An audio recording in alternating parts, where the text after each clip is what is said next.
Tonight, we are going to explore one of the oldest and most tender teachings in all of Buddhist wisdom. It is the teaching of letting go, not forcing, not pushing anything away, not even trying very hard, just discovering, slowly and gently, what happens when we allow ourselves to simply be. Before we begin, feel free to share what time it is and where you're listening from.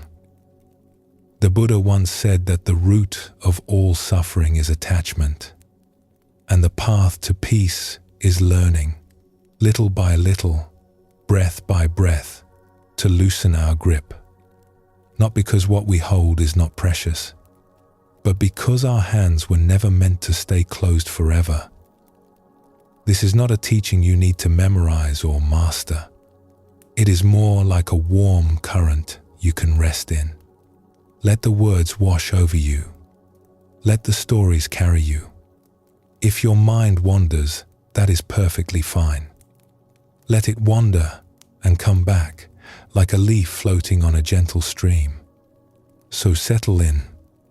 Let your shoulders soften. Let your breath find its own easy rhythm. And let's begin our journey together.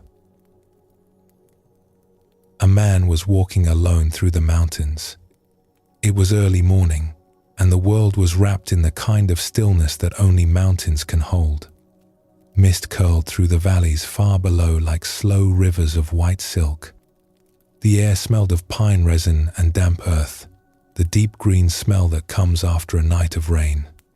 He had been walking for some time, following a narrow trail that wound along the edge of a high ridge.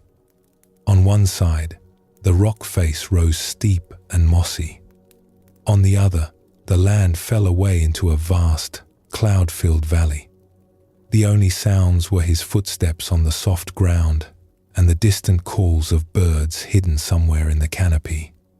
A stream trickled nearby, though he could not see it. He could feel the cool of its presence in the air. He was at peace, or at least he thought he was. Then he heard something behind him, a low sound, almost like a deep breath, but heavier, warmer. He felt it before he understood it. He turned slowly, and there on the path, not far away, stood a tiger.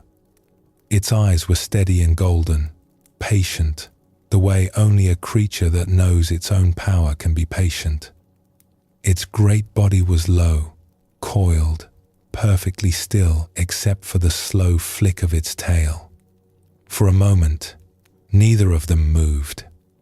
The mist drifted between them. Then the man ran. He did not think. He did not choose. His body simply ran, the way a deer runs, the way all living things run when something ancient wakes up in them and says, "Go." He ran along the ridge with the tiger behind him, his breath ragged, the trail narrowing beneath his feet, and when the path ended suddenly at the edge of a cliff, he did the only thing left to do. He leapt over the edge. His hands found a root growing out from the rock face, thick and gnarled and old, and he grabbed it. He held on with everything he had. His fingers wrapped around it so tightly that the bark pressed lines into his palms. Now he hung there, suspended between two impossible things. Above him, the tiger paced at the edge, watching with those golden eyes. Below him, a long fall into mist and jagged stone. The root was strong enough, for now, but the man could feel his fingers beginning to ache. His arms trembled. He could not climb up. He could not climb down. He could only hold on. So he did what anyone might do in such a moment. He called out. "Help!" he cried. "Is anyone there? Please, help me." And to his great surprise, a voice answered. It came from everywhere and nowhere, deep and calm and vast, like the sound of the mountain itself. "I am here," the voice said. The man's heart leapt. "Who are you?" Some call me the beloved. Some call me the source. I am what has always been here. Oh, thank goodness, the man gasped. Please, tell me what to do. How do I get out of this? There was a pause. The mist swirled below. The tiger yawned above. And then the voice said, very simply, let go. The man blinked. He looked up at the tiger. He looked down at the rocks. He tightened his grip on the root. Let go? He said. Yes, just let go. The man was quiet for a long moment. Then he called out again, a little louder this time. Is there anyone else there? This little story has been told in meditation halls and temple gardens for a very long time. And every time it is told, there is a gentle ripple of recognition in the room. Because we have all been that man on the cliff. We have all heard the teaching. We have all been told, in one way or another, to let go. Let go of your worries. Let go of your anger. Let go of the past. Let go of the things you cannot control. It is perhaps the most universal piece of spiritual advice ever offered. You will find it in the words of the Buddha. You will hear it from Zen masters and forest monks, from poets and grandmothers, from therapists and dear friends. And it is true. It is absolutely true. Letting go is the doorway to peace. But here is what that little story captures so perfectly. When we are truly stuck, when we are genuinely frightened, when we are hanging over what feels like an abyss, letting go is the very last thing we are able to do. Everything in us grips tighter. Every instinct says, hold on. The Buddha taught this with great compassion. He said that clinging is like holding a burning coal. We know it is hurting us. We can feel the heat. And still, we hold on because the thought of opening our hand feels even more frightening than the pain. Let us sit with this for a moment, gently. Not to solve anything, just to notice. Most of us carry at least one habit that we know, somewhere deep inside, is keeping us from living more freely. It might be a habit of the mind. Perhaps you know the one. The thoughts that circle and circle, especially in the quiet hours. The worries that replay themselves like a song you cannot stop humming. You have told yourself 1,000 times to stop worrying. And yet the worrying continues, because telling ourselves to stop has never been how the mind works. Or perhaps it is a habit of the heart, a tendency to be hard on yourself, a voice inside that says you should be further along by now, that you are not doing enough, that you are somehow falling behind in a race that no one else seems to be running. This voice can be so familiar that we mistake it for the truth. We forget that it is just a voice, not a verdict. Or maybe it is something you reach for. Something you consume a little more of than you would like.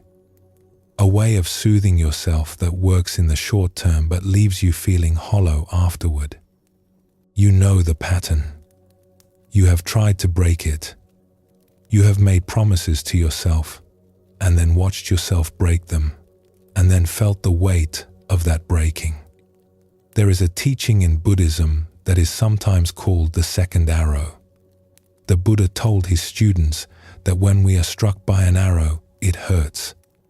That is the first arrow, the original difficulty. But then, very quickly, we fire a second arrow at ourselves. This second arrow is our reaction to the pain. It is the shame we feel about the habit, the frustration at our lack of control, the judgment that says, "What is wrong with me? Why can I not just stop?" And this second arrow, the Buddha taught, often hurts more than the first. Let us explore another small story to illustrate this. It is a simple one, the kind of moment that happens every day in ordinary lives. Imagine a woman lying awake in the middle of the night. The house is dark and still. A soft rain is tapping against the window, and somewhere down the hall, a clock is ticking. Everyone else is sleeping. The dog is curled at the foot of the bed, breathing those deep, easy breaths that sleeping dogs breathe. The whole world seems to be at rest, but her mind is wide awake. It is turning over a conversation she had that afternoon with a friend or a co-worker or her sister. Something she said that she wishes she had not said. A small carelessness, a word that came out sharper than she meant it to, and the look on the other person's face afterward. That look. She replays it. She edits it. She imagines different versions of the conversation, rearranging the words like furniture in a room, trying to find the arrangement that does not hurt. In one version, she is kinder. In another, she is funnier. In another, she says nothing at all and just listens. Each version is a little better than the last, a little more polished, and none of them changes what actually happened. She knows this is not helpful. She can feel her body tensing with each replay, the jaw tightening, the stomach pulling inward. She tells herself to stop. Just let it go, she whispers into the dark. It is done. It is over. Go to sleep. But the mind does not obey. If anything, the instruction to let go makes the grip tighter. Now she is not only replaying the conversation but also frustrated with herself for replaying it. There are two things keeping her awake now instead of one. The original worry and the worry about worrying. She sighs and turns over. The rain keeps tapping. The clock keeps ticking. The dog shifts and settles. And still the mind turns. This is such a small, ordinary moment. And yet it contains the entire teaching. Because what is happening here is not a failure of willpower. It is not a sign that something is wrong with her. It is simply the nature of the mind when it is caught. The more we fight it, the more entangled we become. Like a bird caught in a net, struggling only tightens the threads. The great Zen master Senkan wrote, centuries ago, the struggle between what is and what we think should be is the mind's worst disease. And that is exactly what happens at 2:30 in the morning. The struggle itself is the suffering, not the thought, not the memory, the fight against it. So what do? If we cannot force ourselves to let go, and if trying harder only makes it worse, where does that leave us? This is where the Buddhist teaching becomes very beautiful and very gentle. Because the answer is not about doing more. It is about softening into something simpler. There is a phrase that appears again and again in the old texts. Not too tight, not too loose. The Buddha compared the spiritual path to tuning a stringed instrument. If the string is too tight, it snaps. If it is too loose, it will not play. The music comes when the tension is just right. And the same is true with our habits, our patterns, our places of stuckness. We do not need to attack them. We do not need to shame ourselves into submission. But we also do not need to ignore them or pretend they are not there. We simply need to bring a gentle, curious attention to them. To notice them the way you might notice a knot in a piece of old rope. You do not yank at it. You hold it up to the light. You look at how the threads are woven together, and sometimes, just by looking, the knot begins to remember how to loosen. A Tibetan teacher once used a lovely image. He said that awareness is like the sun, and our tensions are like ice. The sun does not fight the ice. It does not argue with the ice or try to convince the ice to melt. It simply shines. And in the presence of that warmth, the ice does what ice naturally does. It softens. It opens. It returns to water, which was its true nature all along. This is what the practice of letting go really is. It is not something we do. It is something that happens all by itself when we stop fighting and simply bring the warmth of our attention to whatever is frozen inside us. Now, it is important to say this plainly because it is so easy to misunderstand. Noticing a habit is not the same as getting rid of it. The woman lying awake at night may notice her thoughts spinning and still not fall asleep right away. The person reaching for comfort may notice the craving and still reach anyway.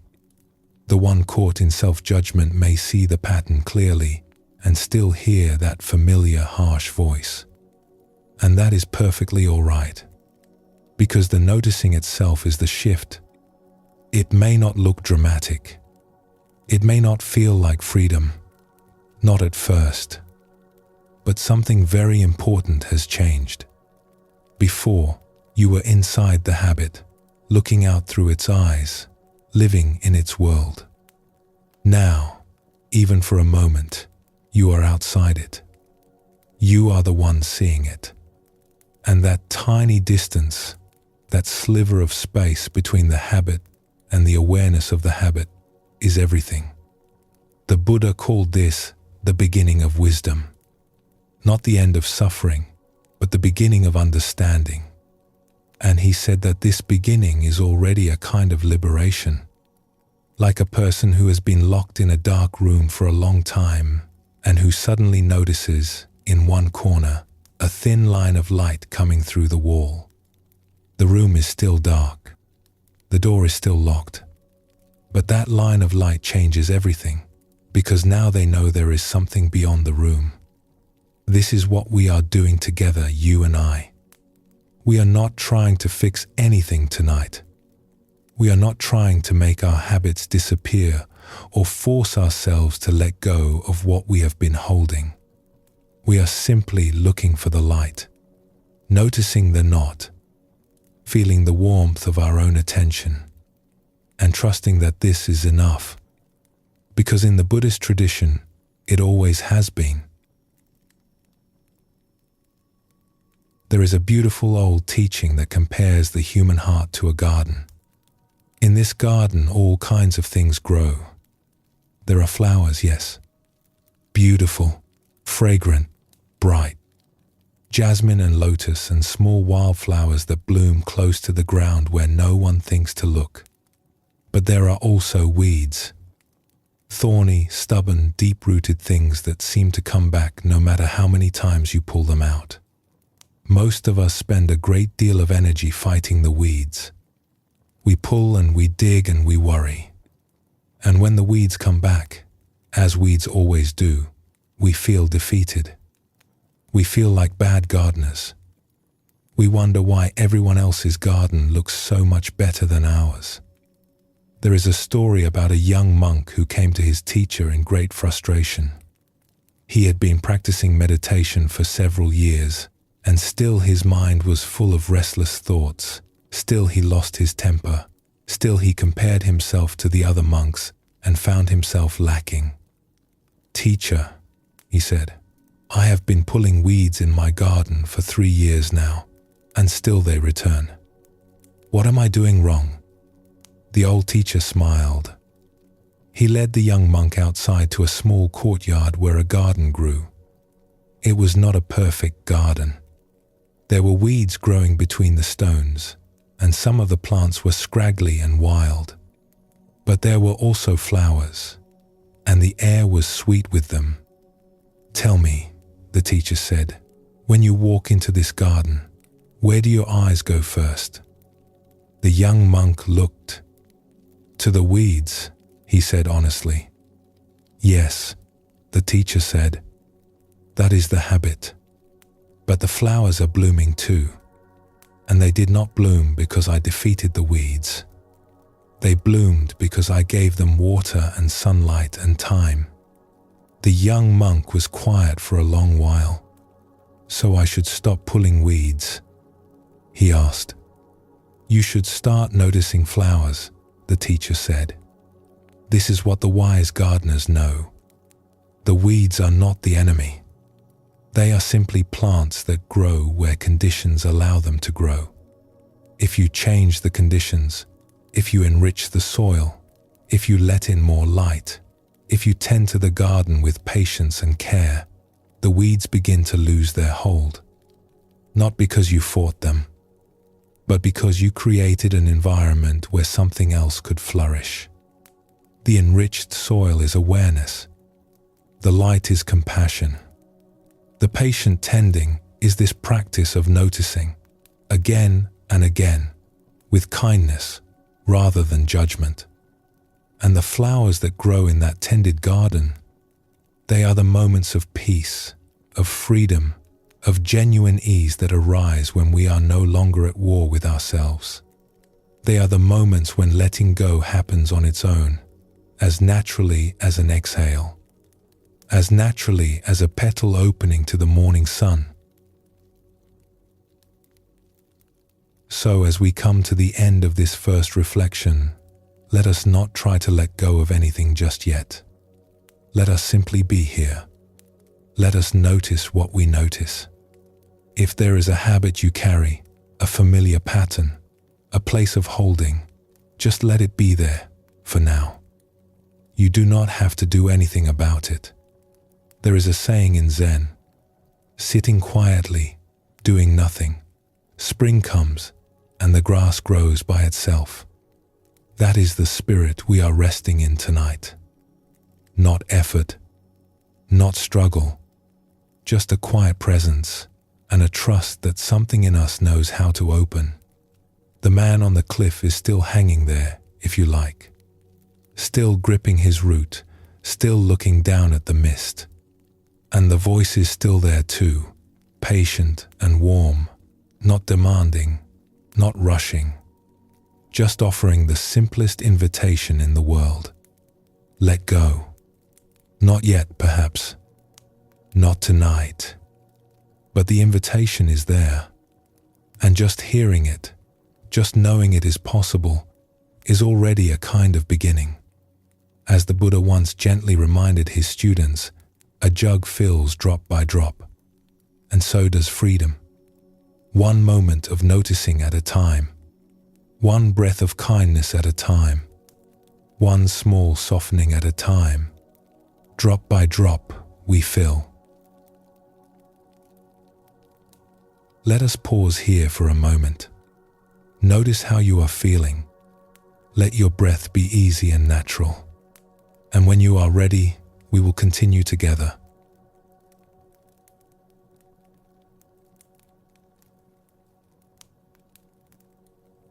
Have you ever been offered something kind, something generous, and found yourself unable to fully take it in? Not because you did not want to, but because something in you was bracing, scanning, waiting, almost without knowing it, for the catch. Someone pays you a compliment, and instead of letting it land, your mind is already explaining it away. Someone offers help, and a quiet voice inside says, "Be careful." Someone reaches toward you with warmth, and you feel yourself pull back, just slightly, like a hand near a flame. If you have felt this, you are not alone. And there is nothing wrong with you. You have simply learned, somewhere along the way, to protect yourself. And that learning went so deep that it became invisible. It became the water you swim in, the air you breathe, the lens through which you see the world. Tonight, Let us look at that lens, gently, with great kindness, because understanding where it came from is the first step towards seeing clearly again. There is an old Buddhist parable about two monks walking through a forest. They came to a river where the current was strong, and standing at the bank was a traveler who could not cross alone. The elder monk offered to help. He carried the traveler across on his back, set them down safely on the other side, and the two monks continued on their way. An hour passed, then two. The younger monk grew more and more agitated, until finally he burst out, "How could you do that? We are not supposed to have contact with strangers. We have taken vows." The elder monk walked quietly for a moment. Then he said, "I set that traveler down at the river 2 hours ago. Why are you still carrying them?"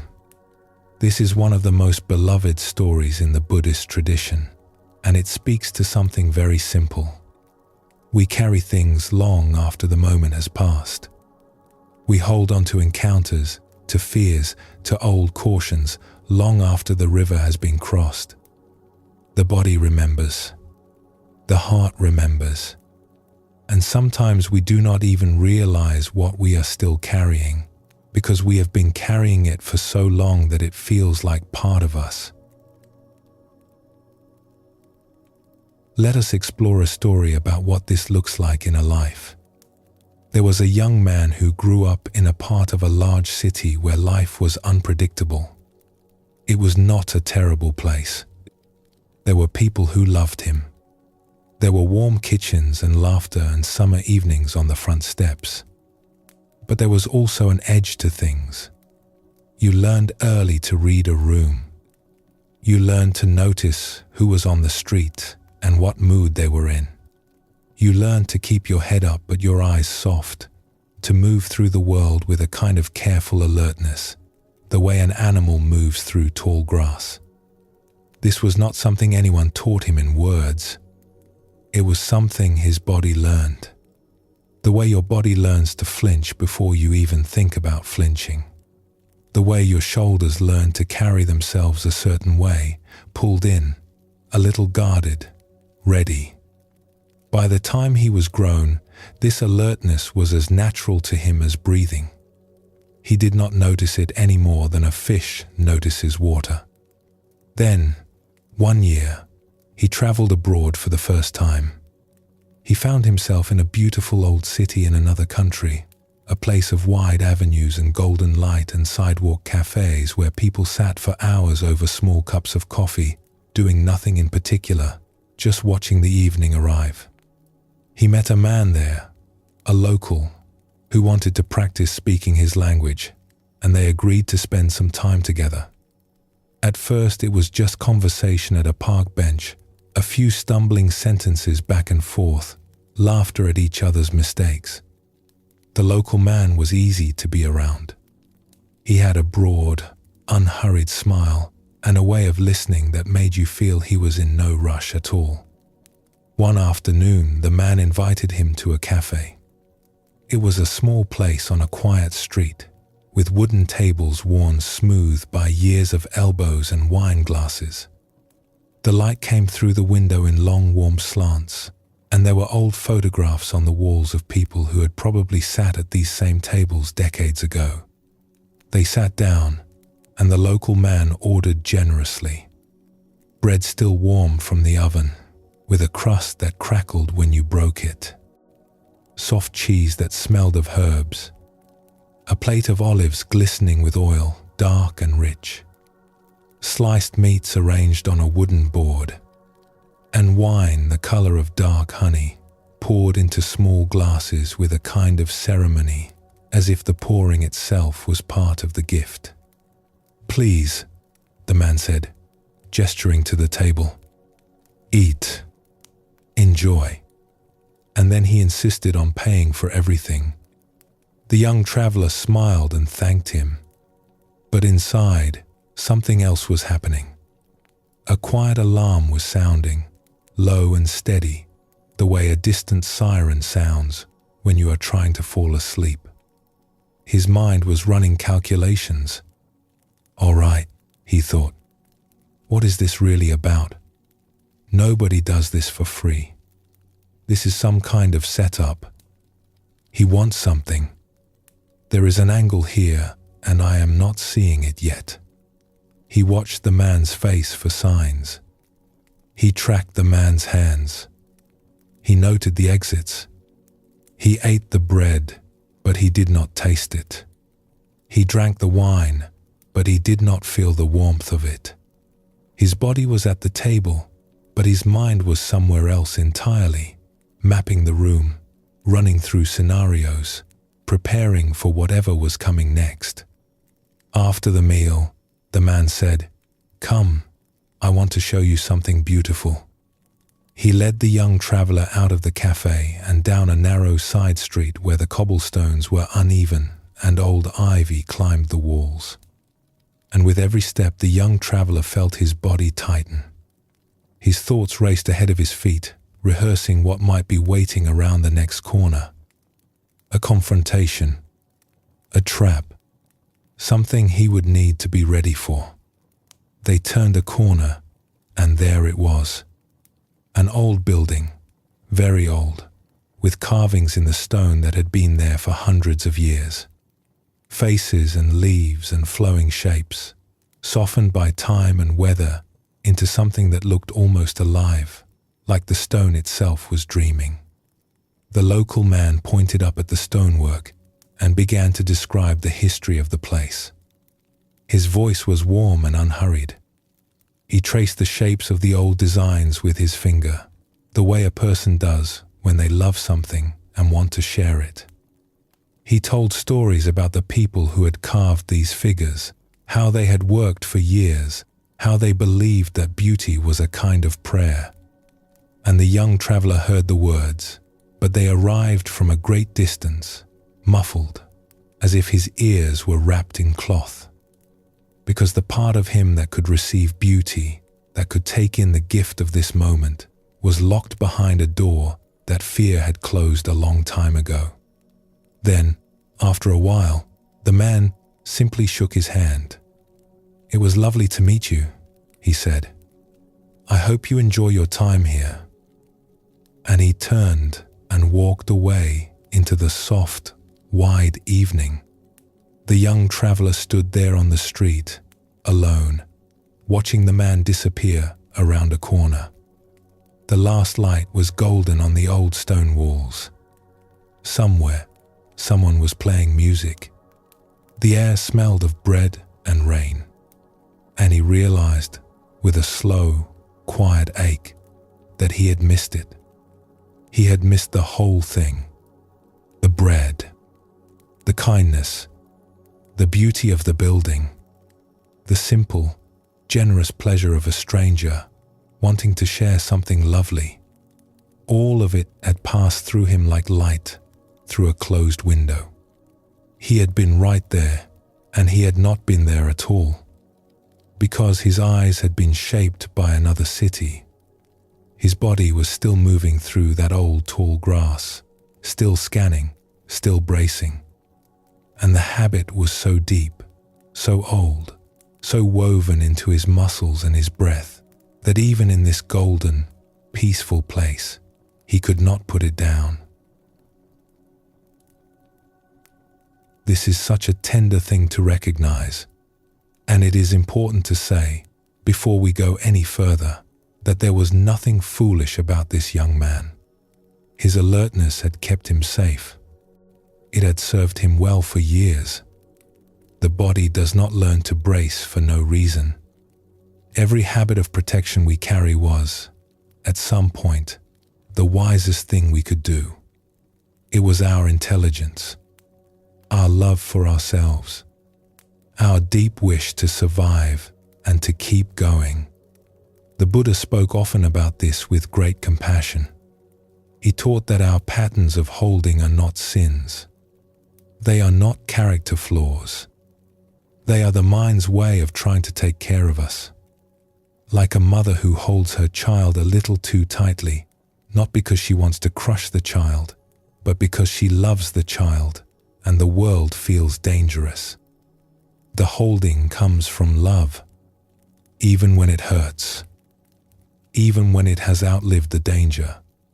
And this is why shame never works. You cannot shame yourself out of a habit that was born from self-protection. Shame only says, you are wrong for trying to keep yourself safe. And the body hears that and it grips tighter because now it has one more thing to protect itself from. There is a quiet teaching in Zen that says, no blame. Just 2 words. No blame. Not no responsibility. Not no awareness. Just no blame. This is one of the most freeing things you will ever hear if you let it land. Because so many of us have spent years blaming ourselves for the very things that were trying to keep us safe. We blame ourselves for being anxious, when the anxiety was a guard standing watch. We blame ourselves for pulling away from closeness, when the pulling away was a shield we built in a time when closeness was not safe. We blame ourselves for bracing against good things, when the bracing was a wise and loving choice made long ago by a younger version of ourselves who was doing the very best they could. No blame.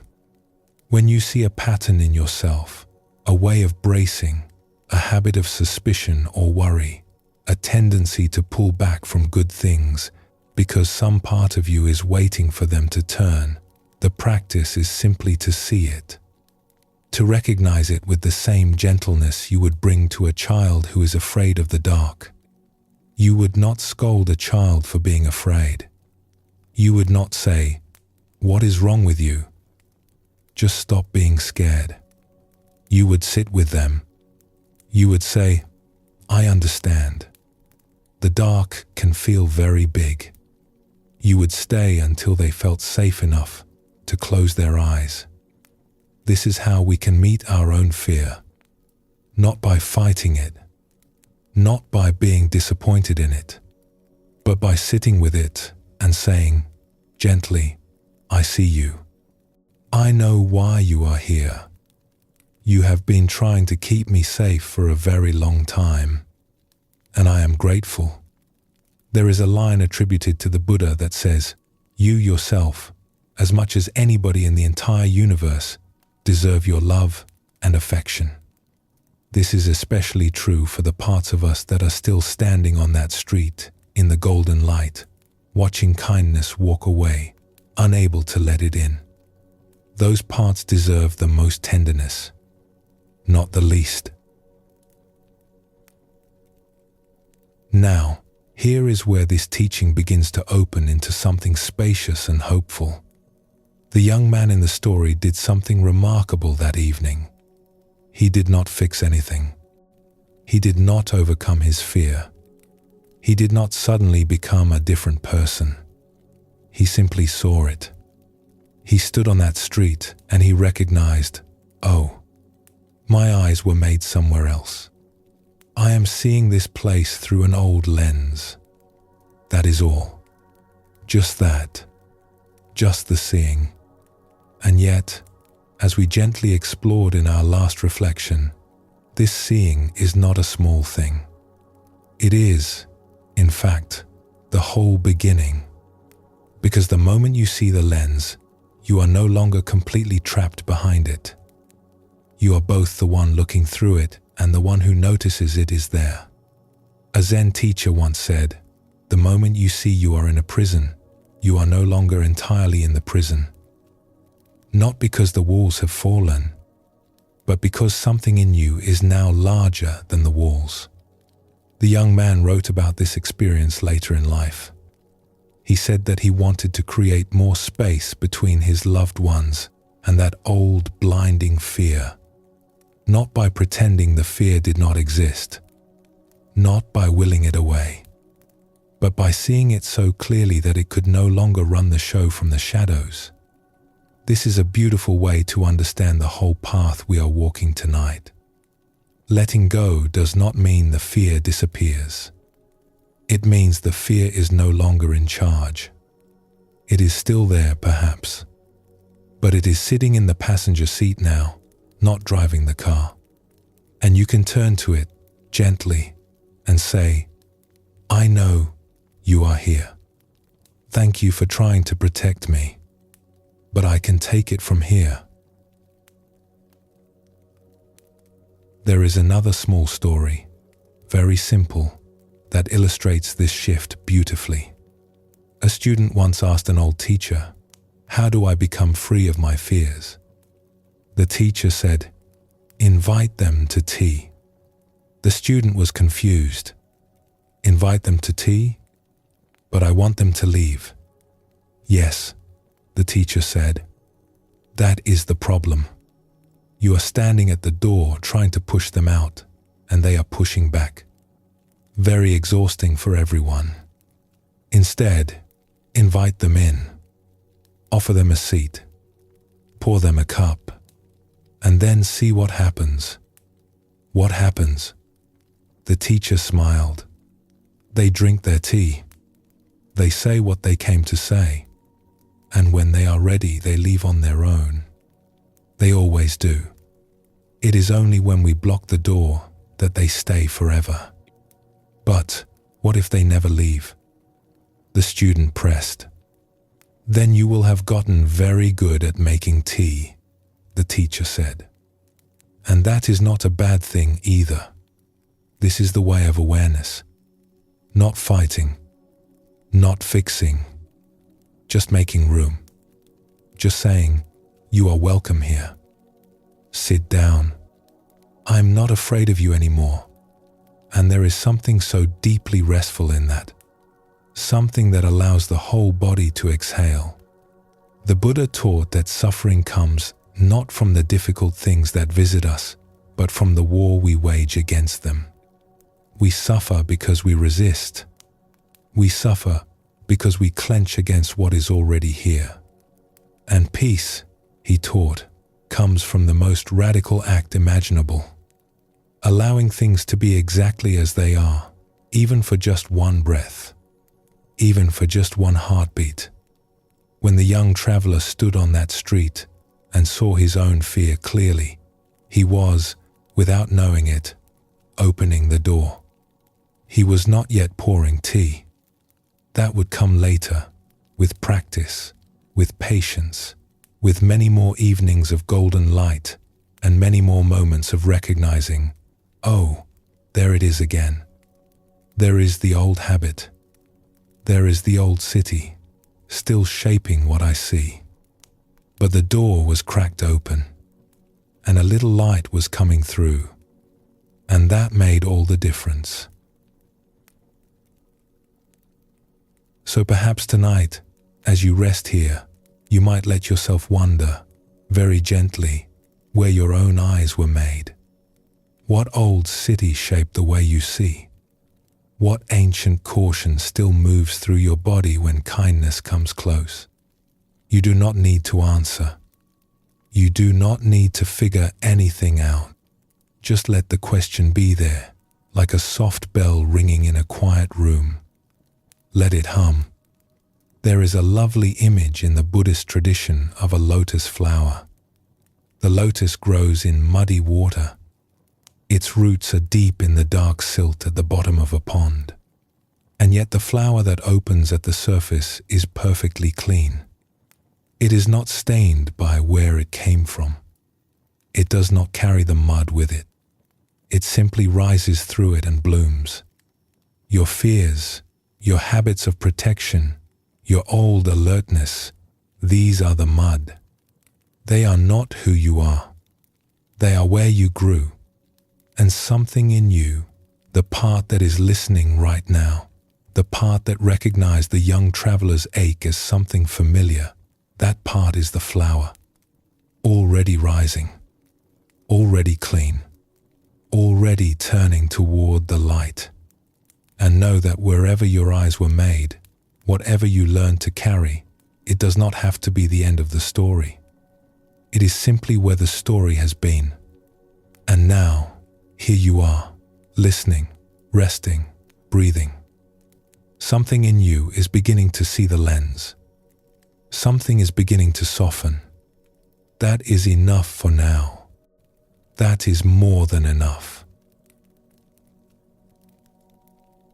Let us pause here for a breath. Notice what is present in you right now. And whenever you feel ready, we will continue together.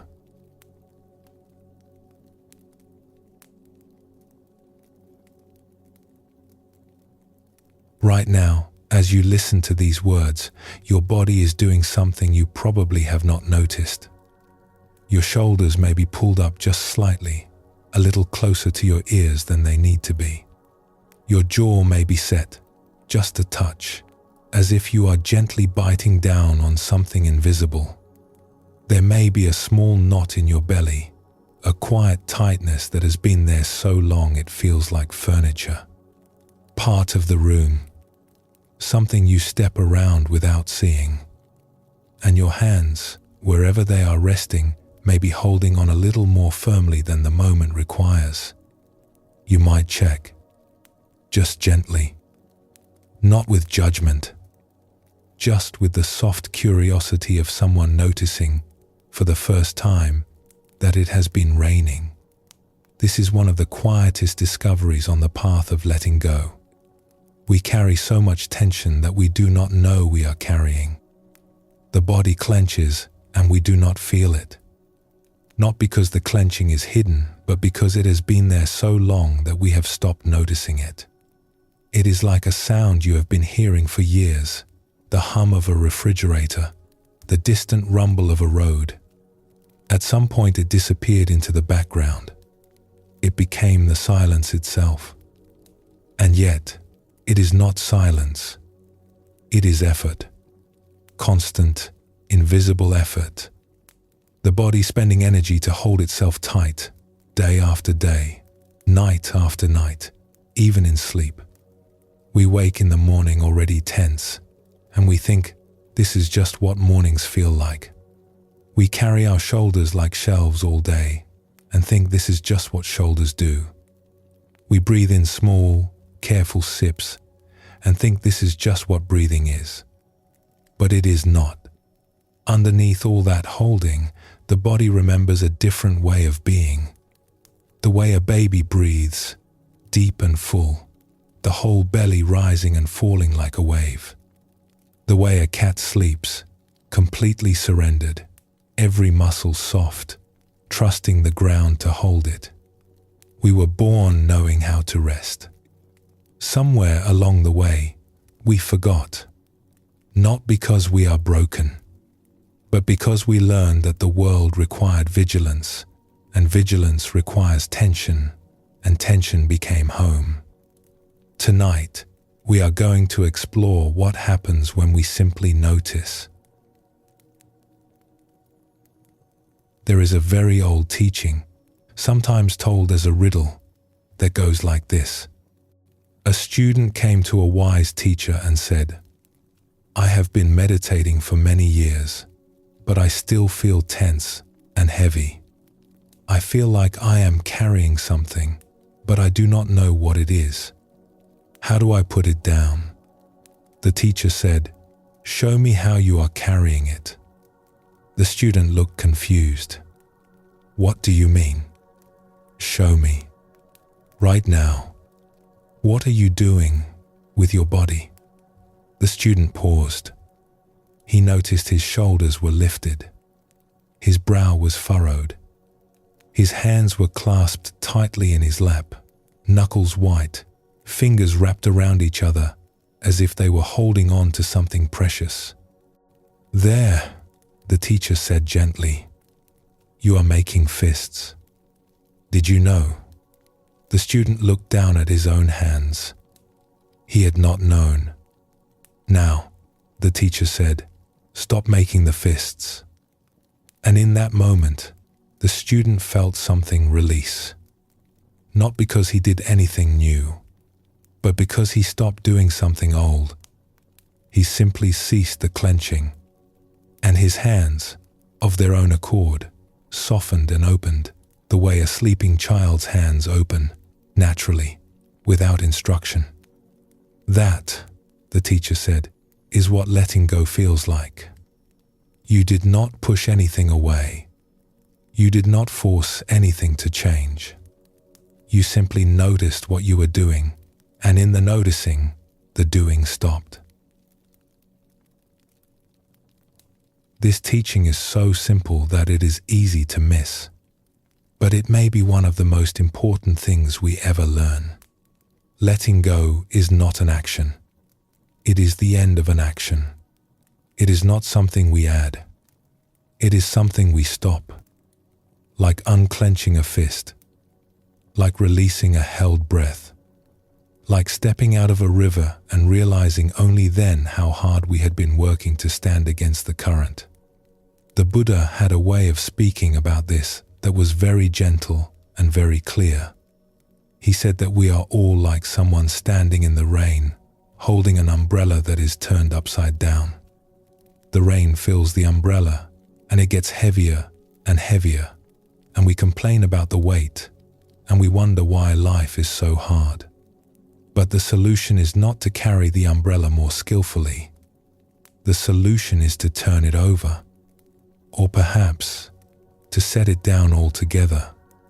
Much of our tension is like that upside-down umbrella.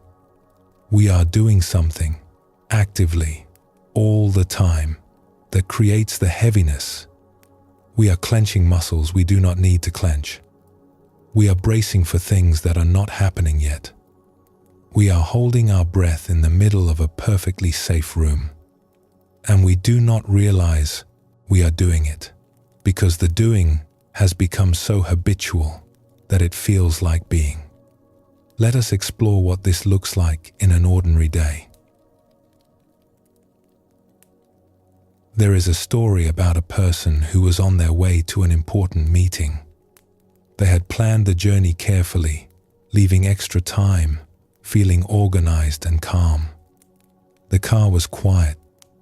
The afternoon sun was warm through the window.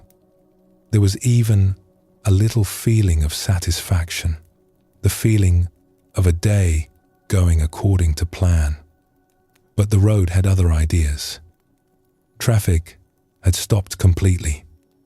Not the slow crawl that sometimes passes for traffic, but a full, absolute stillness. The kind where you can watch a bird land on the road ahead and walk between the cars as if the road belonged to it. A long ribbon of vehicles stretched forward as far as the eye could see. Brake lights glowed red in the afternoon haze, hundreds of them, like a string of dull lanterns going nowhere. At first, it was fine. A mild annoyance. A small adjustment to the plan. The person turned off the radio and sat quietly. They checked the clock. There was still time. Not a lot, but enough. But then the minutes began to pass. 5 minutes. 10. 15. The clock moved, but the cars did not. And the meeting time crept closer, and the calm began to drain away, like water through sand. You could almost feel the moment it shifted. The moment the body stopped being patient and started being something else. This person started to lean forward in their seat. Not consciously. The body just did it, as if leaning forward might push the cars ahead. Their hands tightened on the steering wheel, gripping it the way you might grip the armrest during turbulence. Their jaw set. Their breathing became shallow and quick, little sips of air instead of full breaths. Their shoulders crept up toward their ears, slowly, invisibly, like a tide rising. And a band of tension wrapped itself around the back of their skull, a dull pressure that was not quite a headache, but was heading in that direction. Inside, a familiar voice started up. The voice of worry. This is going to be terrible. I am going to be late. They will think I do not care. I should have left earlier. Why did I not leave earlier? The thoughts had a kind of momentum to them, each one building on the last, each one a little more urgent, a little more certain that everything was about to go wrong. And then, in the middle of all this, a small, quiet thought arrived. It did not shout. It did not argue with the other thoughts. It simply appeared, like a single, clear note in the middle of noise. You are clenching. That was all. Just a noticing. Not a judgment. Not a solution. Just, oh, you are clenching right now. And with that one small noticing, something shifted. The person did not try to relax. They did not tell themselves to calm down. They did not take 3 deep breaths or repeat a positive phrase or do anything at all that they had read in a book. They simply became aware of what the body was doing. They noticed the grip on the steering wheel and softened it, just slightly. Not forcing the hands open, just letting them remember that the wheel did not need to be held like a lifeline. They noticed the shoulders and let them drop, just half an inch. Like setting down 2 small bags of sand. They noticed the jaw and let it loosen. The teeth parted, just barely, and a small breath moved through the space between them. They noticed the belly, knotted and hard, and just let their attention rest there, the way you might rest a warm hand on a place that aches. Not pushing, not pulling, just presence. And the body, which had been running a program of tension for 20 minutes without anyone watching, began to unwind. Not all at once, not dramatically, but like a spring that has been coiled tight and is finally, gradually, allowed to extend. The traffic did not move. The meeting time still approached. Nothing about the outside world had changed at all. But inside, something had opened. A small clearing. A little room where there had been none. This is the teaching at its most practical and its most profound. The body does not need to be forced into peace. It only needs to be noticed. And in the noticing, a natural intelligence takes over, an intelligence that is older and wiser than our anxious thinking minds. There is a phrase that appears often in Buddhist practice. Letting go is letting be. These are almost the same words. Letting go, letting be. But the difference is everything. Letting go sounds like an action. It sounds like something we must do, something we must achieve. And when we cannot achieve it, we feel like failures. But letting be is different. Letting be is simply allowing what is already here to be here.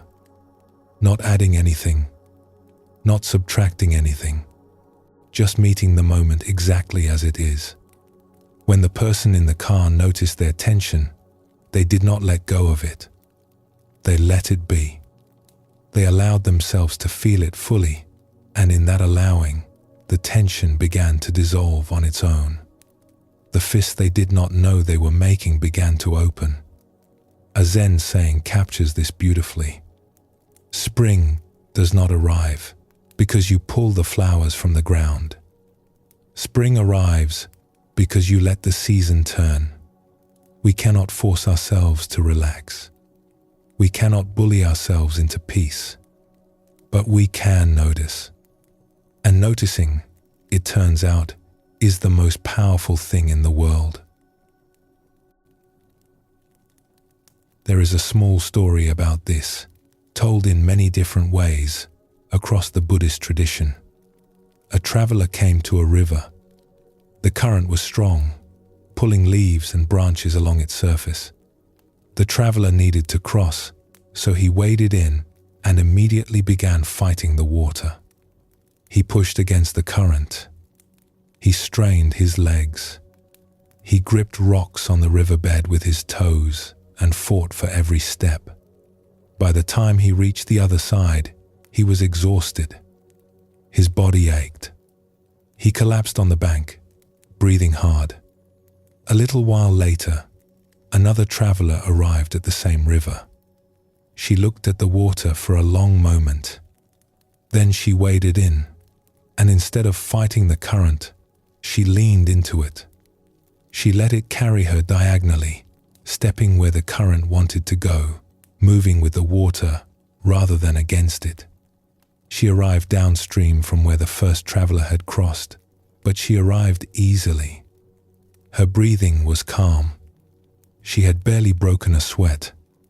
The first traveler, watching from the bank, called out, "How did you do that? I nearly spent all my energy trying to cross." The woman smiled and said, "I stopped fighting the river. The river was never my enemy. It was just a river." So much of our inner life is like this. We fight the current of what is happening. We push against our own feelings, our own bodies, our own wandering minds. And the fighting is what exhausts us, not the river itself. The river is just the river. It is the resistance that wears us down. Letting be means stepping into the current and allowing it to carry you. Not giving up, not going limp, but finding the way that moves with life rather than against it. There is a reason this works, and it is worth understanding because it is such a comforting thing to know. When we are not paying attention, when awareness is elsewhere, the body defaults to its oldest habits. It clenches in the same places over and over. The shoulders rise.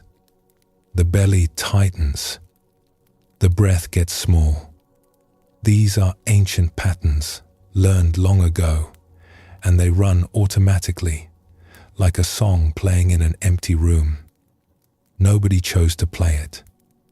Nobody is listening. It just plays on and on because no one has walked in and noticed. But the moment awareness arrives, something changes. It is as if someone has walked into that room and the song becomes conscious of itself. The pattern, which had been running blindly, is suddenly seen. And in being seen, it is freed. Not forced to change. Freed to change. Given permission, at last, to do something different. This is one of the most beautiful discoveries in the whole of Buddhist teaching. That awareness itself is healing. Not awareness as effort. Not awareness as concentration or straining to pay attention. But awareness as simple, open, gentle presence. The kind of awareness that does not want anything from you. The kind that just says, "I am here. I see you. You are okay." Think of how it feels when someone truly listens to you. Not trying to fix you. Not waiting for their turn to speak. Just listening. There is something that softens in you, is there not? Something that unclenches. You do not have to perform. You do not have to hold yourself together. You can just be. That is what awareness does for the body. It listens. And the body, which has been talking to an empty room for years, finally feels heard. And in feeling heard, it can let go. This is why mindfulness is not about concentration or discipline or willpower. It is about something much gentler and much more natural. It is about showing up. It is about being present to what is already happening in this body, in this breath, in this moment. The great teacher Thich Nhat Hanh, who spent his long life teaching the art of mindful presence, used to say, "Feelings come and go like clouds in a windy sky. Conscious breathing is my anchor." He did not say, "I fight the clouds." He did not say, "I make the clouds disappear." He said, I anchor myself, and I let the sky be what it is. He also said something even simpler, something that you might carry with you long after tonight. He said, breathing in, I calm my body. Breathing out, I smile. That is the whole practice, right there. One breath of noticing, one breath of gentleness, and the body remembers what it always knew. This is what we are learning, not to change the weather, just to find our anchor, not to stop the waves, just to rest in the deep water beneath them, where it has always been still. Let us try something together, right now. It is very simple. You do not need to do anything except notice. Wherever you are, whatever position your body is in, just let your attention drift to your hands. You do not need to move them. Just feel them. Feel whatever they are touching.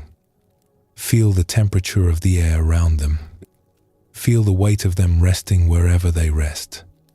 Now, without trying to change anything, notice if there is any holding in them, any subtle grip, any tension in the fingers, the palms, the wrists.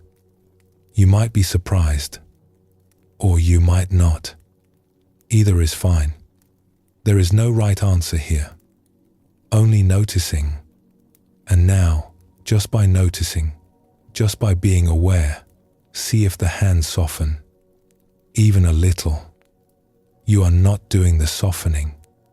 You are allowing the softening. The body already knows how to open. It has been waiting for your attention, the way a garden waits for rain.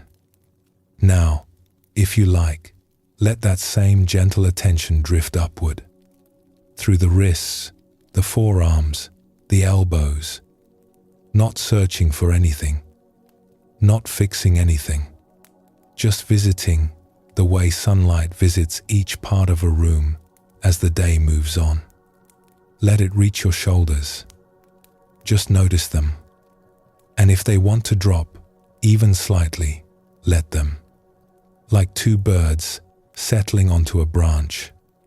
Let your attention visit your face, the muscles around the eyes, the forehead, the jaw, all those tiny muscles that work so hard all day, expressing, holding, guarding. Just let your awareness touch them gently and see what wants to soften. This is the whole teaching, right here, in your own body. Awareness arrives, and the fist that no one knew they were making begins, gently, to let go. The Buddha said, "Peace comes from within. Do not seek it without." And perhaps what he meant, at least in part, is this. The peace is not somewhere else. It is not something we have to go and find or earn or build. It is what is already here, underneath the clenching. It is what remains when the effort stops. Like the stillness at the bottom of a lake, always there, even when the surface is covered in waves. Like the silence between two notes of music, which was there all along, waiting to be heard. You do not need to create peace. You only need to stop disturbing it. And the way you stop disturbing it is the simplest thing in the world. You notice, you let be. And the body, which has been holding on for so long, finally remembers that it is safe to rest. Let us rest here for a moment. Let the body be just as it is. And whenever you are ready, we will continue together.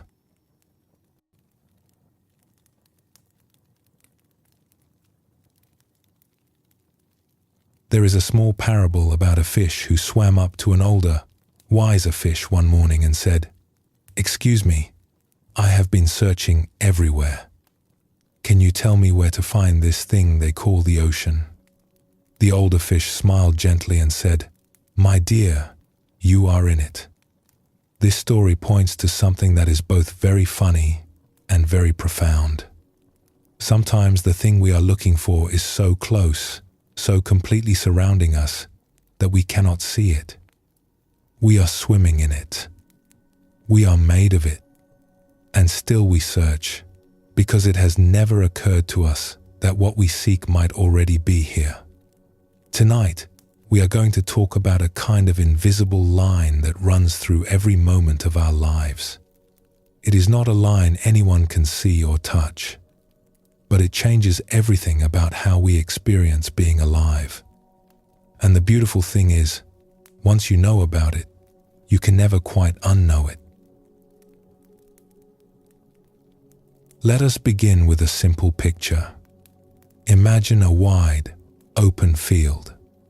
It stretches out in all directions, with tall grass and wildflowers, and a sky so big it makes you feel quiet just looking at it. Across this field runs a single line, like a horizon, dividing two different worlds. Below the line, life is happening. Thoughts are spinning. Emotions are surging. The body is reacting, clenching, reaching, pulling away. Everything is in motion. But here is the important thing. Below the line, no one is watching. There is no witness. It is like a dream you do not know you are dreaming. You are completely inside the experience, and because you are completely inside it, it feels like the whole of reality. There is no space between you and what is happening. You are the worry. You are the craving. You are the irritation. There is no distance, no air, no room to move. Above the line, something remarkable happens. The same things may be occurring. The same thoughts, the same feelings, the same sensations in the body. But now there is awareness. Someone is home. There is a part of you that is watching, gently, the way you might watch clouds from a hilltop. And that watching changes everything. Not because it makes the difficult things disappear, but because it gives you room. It gives you a choice you did not have a moment ago. The choice to respond rather than simply react. Below the line, we react. Above the line, we respond. And the difference between those two things is the difference between being carried away by a river and sitting on the bank, watching the water flow. Let us explore what living below the line looks and feels like, because all of us know it well, even if we have never had a name for it. It looks like scrolling through your thoughts at midnight, caught in a story about something that has not happened yet and probably never will, but feeling your pulse race as if it is happening right now. It feels like that moment when someone says something small and careless, and before you have even finished hearing it, something in you has already composed a sharp reply, already built a case, already convicted them, and is working on the sentence. Below the line, we are fast. We are reactive. We are certain. And we are almost always wrong about what the moment actually requires. There is a story about an old potter who lived in a small village at the foot of some gentle green hills. He was known throughout the village for his beautiful work, his steady hands, and his calm disposition. People came from neighboring towns to buy his bowls and cups, and he took great pride in his craft. One morning, the potter was carrying a tray of his finest pieces to the market. He had been working on them for weeks. Each one was glazed with care, each one balanced just so. He walked slowly, watching his step on the dusty road. Then a dog ran across his path. A silly, happy dog, chasing nothing in particular. The potter startled. His foot caught a stone, and the tray tipped. Every single piece shattered on the ground. Now, what happened next is the interesting part. The potter stood there, looking at the broken pieces, and something took over. Not the wise, calm man the village knew. Something older, something faster. A wave of heat rose from his belly to his chest to his throat. His hands clenched. His thoughts raced. That stupid dog. That careless owner. My work. My weeks of work. Ruined. Everything is ruined. He shouted at the dog, which was already long gone. He cursed the stone in the road. He kicked at the broken shards, which only cut his sandal. And by the time he finally stopped, breathing hard, hands shaking, he realized he had been standing there for 10 minutes, lost in a storm that had nothing left to blow against. The dog did not hear him. The stone did not care. And the pots were still broken. This is what it looks like below the line.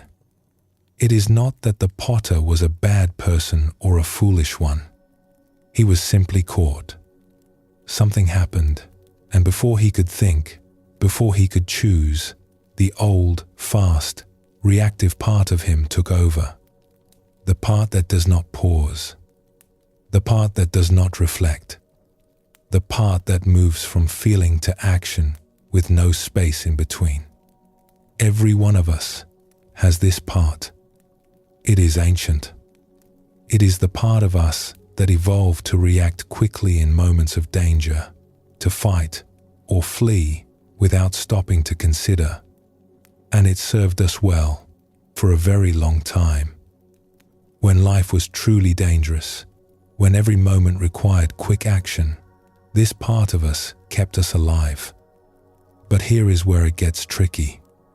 This ancient, reactive part does not know the difference between a real threat and a broken pot. It does not know the difference between a tiger in the path and a slow line at the market, between a genuine emergency and an email that makes us anxious. It simply reacts. The same way, with the same intensity, every time, because that is all it knows how to do. And when we are living from this place, from below the line, we cannot let go. Not because we are weak, not because we are doing something wrong, but because the part of us that could let go, the aware, spacious, choosing part, is simply not online. It is like trying to steer a boat when you are underwater. You cannot reach the wheel. Now, here is where this becomes something hopeful rather than discouraging. The potter, as it happens, had a friend, an old woman who lived at the edge of the village and was known for her quietness and her good sense. She had been watching from her doorstep as the whole thing unfolded. After the potter had spent himself, after the shouting and the kicking and the heavy breathing, he looked up and saw her sitting there. She had a cup of tea in her hands and a look on her face that was not quite a smile, but close to it. "Rough morning," she said. The potter sighed. He sat down on the ground next to the broken pottery and put his head in his hands. "I lost my temper again," he said. "I always lose my temper. I hate that about myself." The old woman took a sip of tea. "When did you notice?" she asked. "Notice what?" "That you had lost your temper." The potter thought about it. "Just now, I suppose. When I stopped shouting." "And when you noticed," she said, "what happened?" He paused. "I stopped." "Yes," she said. "You stopped. That is the thing people miss. You were lost, and then you were not lost. You were below the water, and then you came up for air. The fact that you went under is not the interesting part. Everyone goes under. The interesting part is that you came back up." She poured him a cup of tea from her own pot and handed it to him. It was warm in his hands. "You know," she said, "the river does not apologize for flowing. The wind does not apologize for blowing. And you do not need to apologize for being human." Anger came. It does that. It is what happened after the anger that matters. You woke up. That is the whole path, right there in your morning. The potter looked down at the broken pieces around him. They look different now. Not like a catastrophe, more like just a thing that happened. Shards of clay on a dusty road. Nothing more, nothing less. "Can I make new ones?" he said, half to himself. "You always do," the old woman said. There is a teaching in the Buddhist tradition that says the mind is like a sky. Storms come, clouds gather, lightning may flash, but the sky itself is never damaged by any of it. It does not need to be repaired. It does not need to be cleaned. It simply waits, and the storm passes, and the sky is as it always was, wide and open and clear. When we go below the line, we are inside the storm. When we come above it, we remember that we are also the sky. She set down her tea and looked at him kindly. The question is not how to stop going under. The question is how to come back up a little sooner each time. This is one of the wisest things we can understand about this whole journey. The goal is not to never react. The goal is not to live permanently above the line in some state of perfect, unshakable calm. That is not realistic, and honestly, it is not even very human. We are creatures who feel deeply. We are built to respond to life with our whole being. The goal is simply to notice, to catch ourselves a little sooner, to come up for air a little faster. And each time we do, each time we move from below the line to above it, something wonderful happens. We get a little more familiar with that spacious, watching place. It becomes less foreign, more like home. A great Zen teacher once said, "Enlightenment is not about never falling down. It is about getting up each time and eventually learning to fall with grace." And there is something deeply restful in that, is there not? The pressure is off. You do not have to be perfect. You do not have to master anything. You just have to notice. And every time you notice, you are already above the line. Even if you were below it a moment ago. Even if you will be below it again a moment from now. In this breath, you noticed. And that is enough. There is a wonderful story about a student who went to a meditation teacher and said, "I am a terrible meditator. My mind wanders constantly. I get lost in thoughts 100 times in a single sitting." The teacher said, "How wonderful." The student blinked. "Wonderful? Did you not hear what I said? 100 times I get lost." "Yes," the teacher said. "And 100 times you came back. That is 100 moments of waking up. Most people go a whole day without waking up once. You did it 100 times before breakfast. This is such a kind way to see it. Every time we notice we are below the line, that noticing is itself the return. We do not have to climb some great mountain. We just have to open our eyes. And the opening of the eyes is the arrival. Let us explore one more story here, because it shows what it looks like when someone begins to live a little more above the line, and how that changes not just their inner world but everything around them. There is a story about a man who had a habit of impatience. He was not unkind. In fact, most people who knew him thought of him as a good person. But he moved through his days like someone trying to catch a train that was always about to leave. Everything was urgent. Everything needed to happen faster. And when the world did not cooperate with his schedule, something in him would tighten and snap, like a rubber band pulled too far. He had been learning, in his own quiet way, to pay more attention. Not through any grand spiritual program, just a simple intention to notice when he was getting caught up, to pause even for a heartbeat before reacting. One evening, after a very long day, he stopped at a market to pick up a few things for dinner. The store was busy. He had a full basket. He was tired, and all he wanted was to get home. He joined a line, and in front of him was a woman with a small child. The woman had only one or two things to buy, but instead of placing them on the counter, she lifted the little girl up and showed her to the person behind the counter. And the two of them, the woman and the clerk, began to make a fuss over this child, smiling and laughing and saying how much she had grown.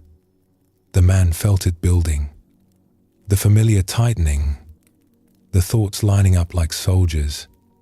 She should be in the quick line. She only has one item, and now they are chatting. Do they not see the line behind them? I have things to do. I have had a long day. This is not fair. He could feel the heat in his chest. The old pattern revving up, ready to honk its horn. And then, very quietly, he noticed.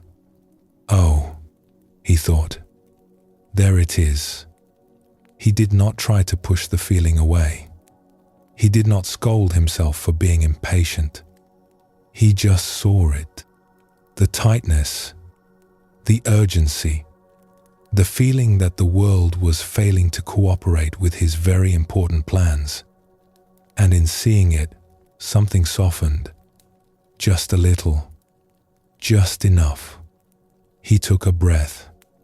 He looked up from his own thoughts, and for the first time, he actually saw the little girl. She was maybe 2 years old, with round cheeks and dark, curious eyes, and she was reaching up to touch the face of the person behind the counter with a tiny, gentle hand. Something in his chest loosened. Not all the way, but enough to let a different feeling in. Something warm. Something that had been there all along, underneath the rush, waiting for a little room. When it was finally his turn, and the woman and the child had moved on, he said, "That was a beautiful little girl." And the clerk, whose eyes had been bright and happy, looked at him and said something that changed the rest of his evening. She said, "That is my daughter. Her grandmother brings her to visit me here twice a day. My husband is away, serving overseas, and this is the only time I get to hold her until I get home late at night." The man stood there with his basket of groceries and felt the world get very quiet and very wide. The fluorescent lights of the market, the beeping of the scanners, the chatter of voices, it all seemed to soften and recede, and for a moment, there was just this. A clerk who missed her husband. A grandmother who brought a child to a market twice a day so a young mother could hold her daughter. A tiny hand reaching up to touch a familiar face. All of this had been happening right in front of him, and he had almost missed it entirely. He had almost stood there simmering in his own impatience while the most tender thing in the world unfolded 3 feet away. He did not say anything wise. He did not have a revelation with trumpets and light. He simply felt something open in him that the impatience had been keeping shut. A kind of tenderness, a recognition that everyone around him was carrying something, that every person in every line, in every market, on every road, had a story he could not see, a weight he could not measure, a love he knew nothing about.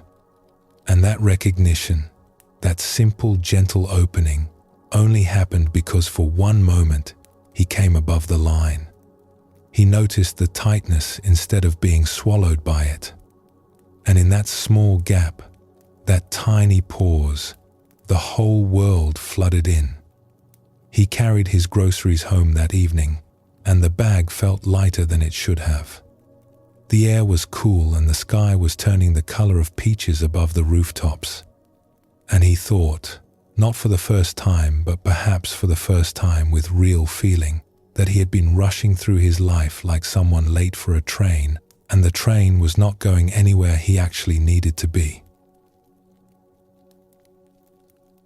The Buddha once said, "In the end, only three things matter: how much you loved, how gently you lived, and how gracefully you let go of things not meant for you." Living above the line is how we learn to do all three. It is how we love more fully, because we can see the people around us instead of being trapped inside our own reactions. It is how we live more gently, because we are no longer at war with every moment that does not go our way. And it is how we let go, not through force, but through the simple, quiet power of being awake. You do not have to climb there. You do not have to earn it.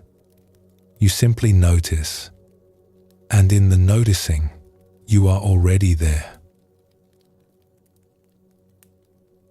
Let us pause here gently. Feel whatever you are feeling, and when you are ready, we will continue together.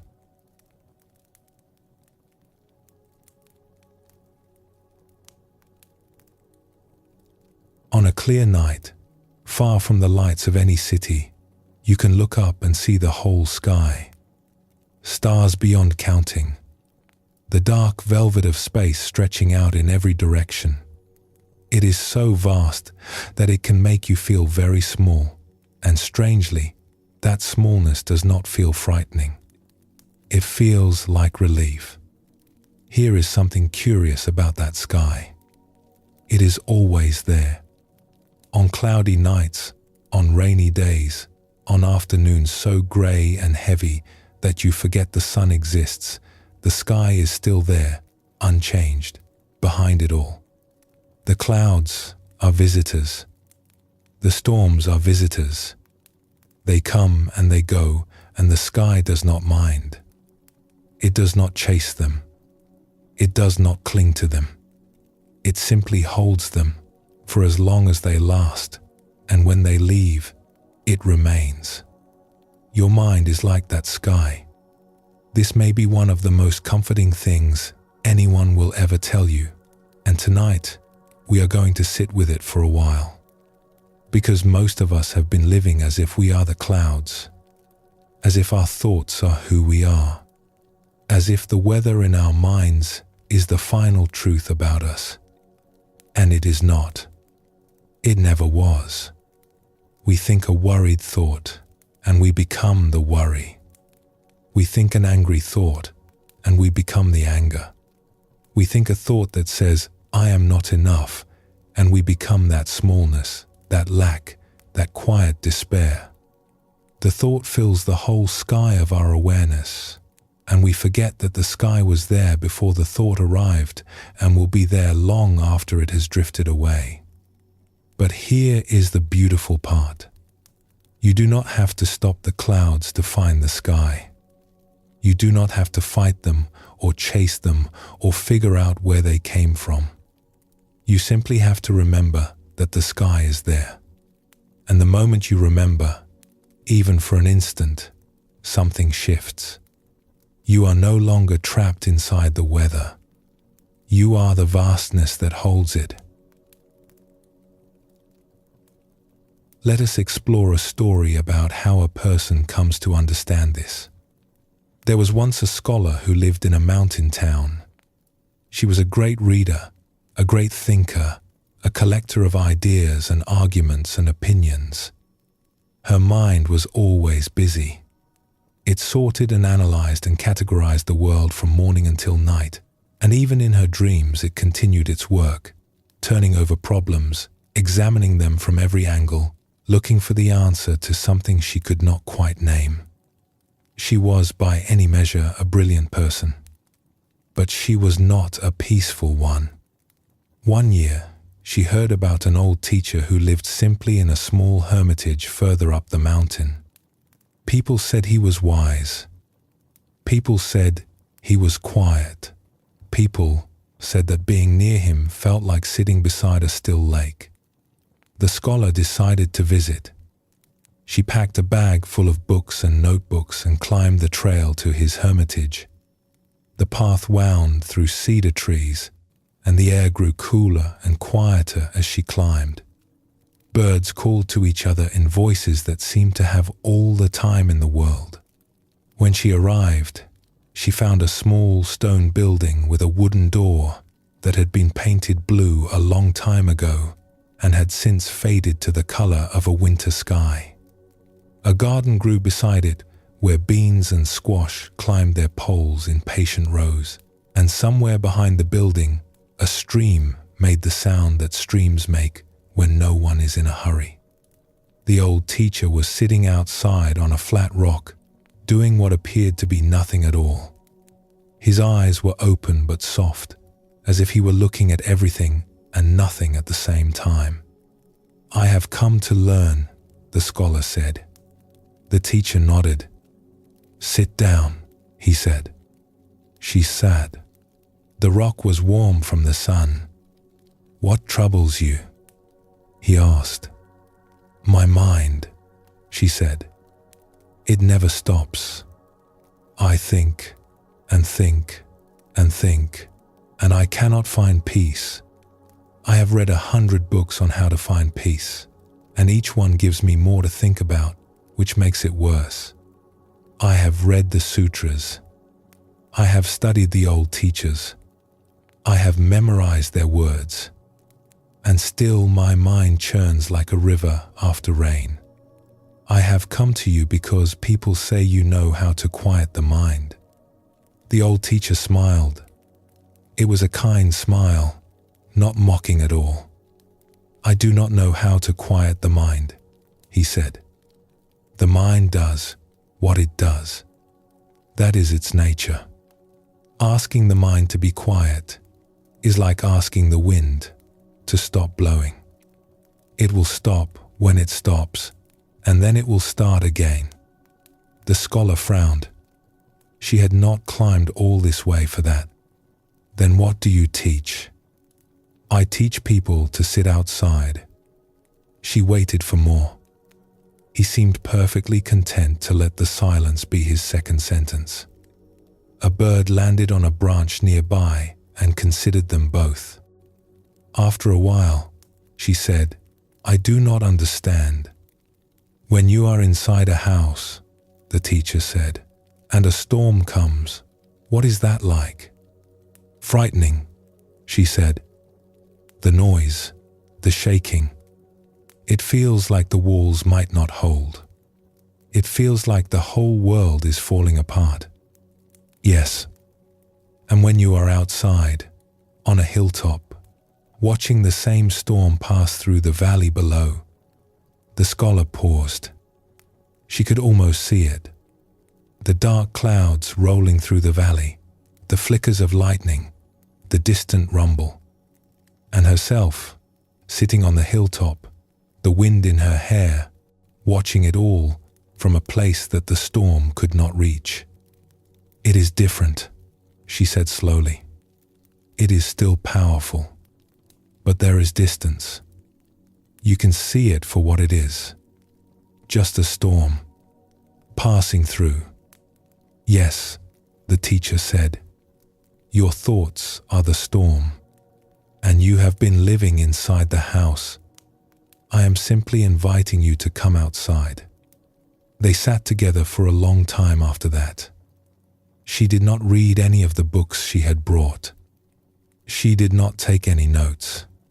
She just sat on the warm rock and watched the sky change color as the afternoon aged, and for the first time she could remember, her mind did not feel like an enemy.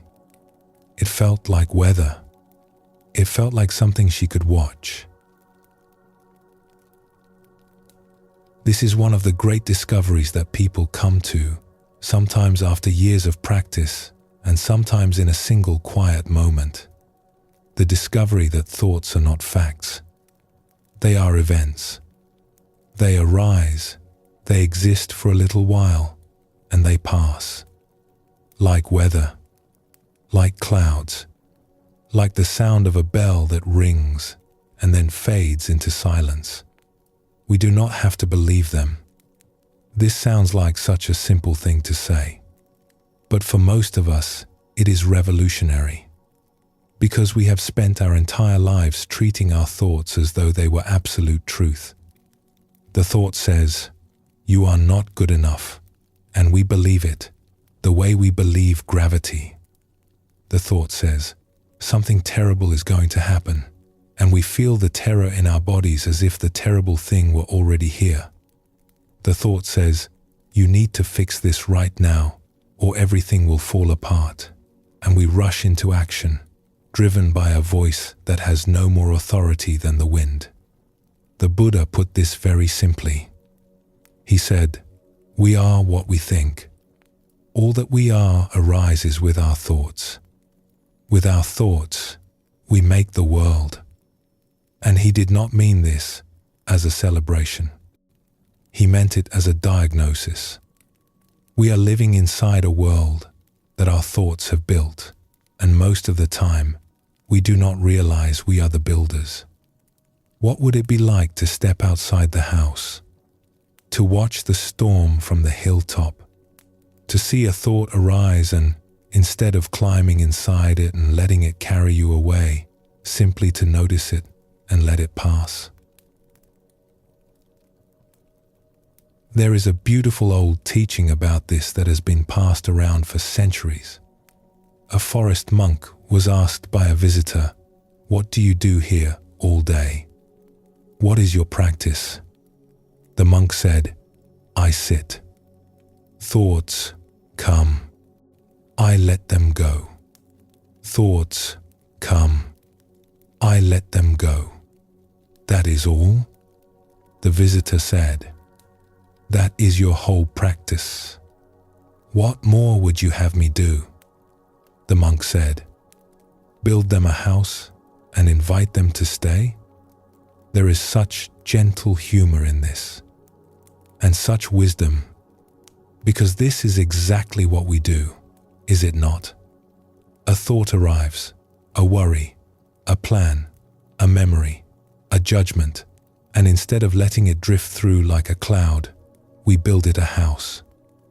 We furnish the house.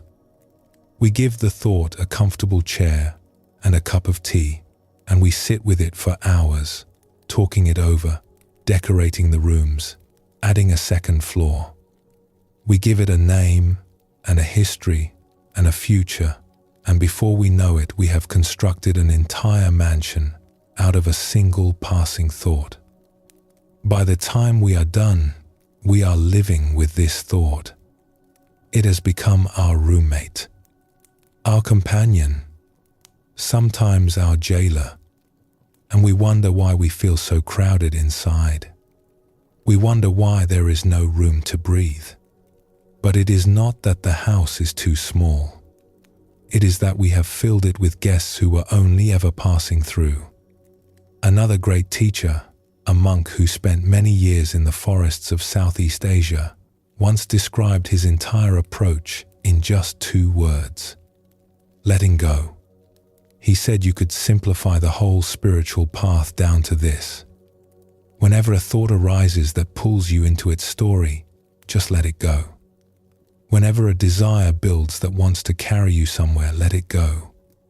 Whenever an opinion forms that wants to harden into certainty, let it go. He said that he practiced nothing else for about 2 years. Just those 2 words. Every time the mind reached out to grab something, to figure something out, to worry something into shape, he would simply whisper, "Let go." And after a while, the reaching would fade, and there would be a moment of openness, of space, of quiet. And then the mind would reach again, and he would whisper again, and so it went. Let go. Let go. Let go. He was not saying that thoughts are bad. He was not saying that thinking is the enemy. Thinking is a beautiful gift. It builds bridges and writes songs and solves problems and imagines futures. But he was simply pointing out that we have a choice we did not know we had. The thought arises, and we can follow it, or we can let it pass. We can live inside the cloud, or we can watch it drift across the sky. And every time we let a thought go, even once, something opens up. A little patch of blue appears where there was only grey a moment ago. And we remember, oh yes, I am not the weather. I am the sky. There is one more thing about this that is worth knowing, because it can save us a great deal of unnecessary suffering. Our thoughts are storytellers. They are very good at their job. They tell vivid, detailed, convincing stories about what has happened, what is happening, and what is about to happen. And these stories feel so real that we mistake them for reality. But they are not reality. They are interpretations. They are guesses. They are the mind's attempt to make sense of something that is, in truth, much simpler and much more mysterious than any story can capture. Let us explore a small story to see this in action. A man was walking through a forest on a dark evening. The trees were tall and close together, and only scraps of moonlight reached the path. The air smelled of damp leaves and earth. He had been walking for some time, and his feet were tired, and he was looking forward to reaching his home at the other end of the woods. Then, ahead of him on the path, he saw a shape. Long, curved, motionless. Something about it made his body go cold before his mind could say why. And then the mind caught up. A snake, coiled and still, right in the center of the path. His heart began to pound. His breath caught in his throat like a stone. Every muscle in his body locked, screaming at him to turn and run. But he could not move. Fear had frozen him where he stood.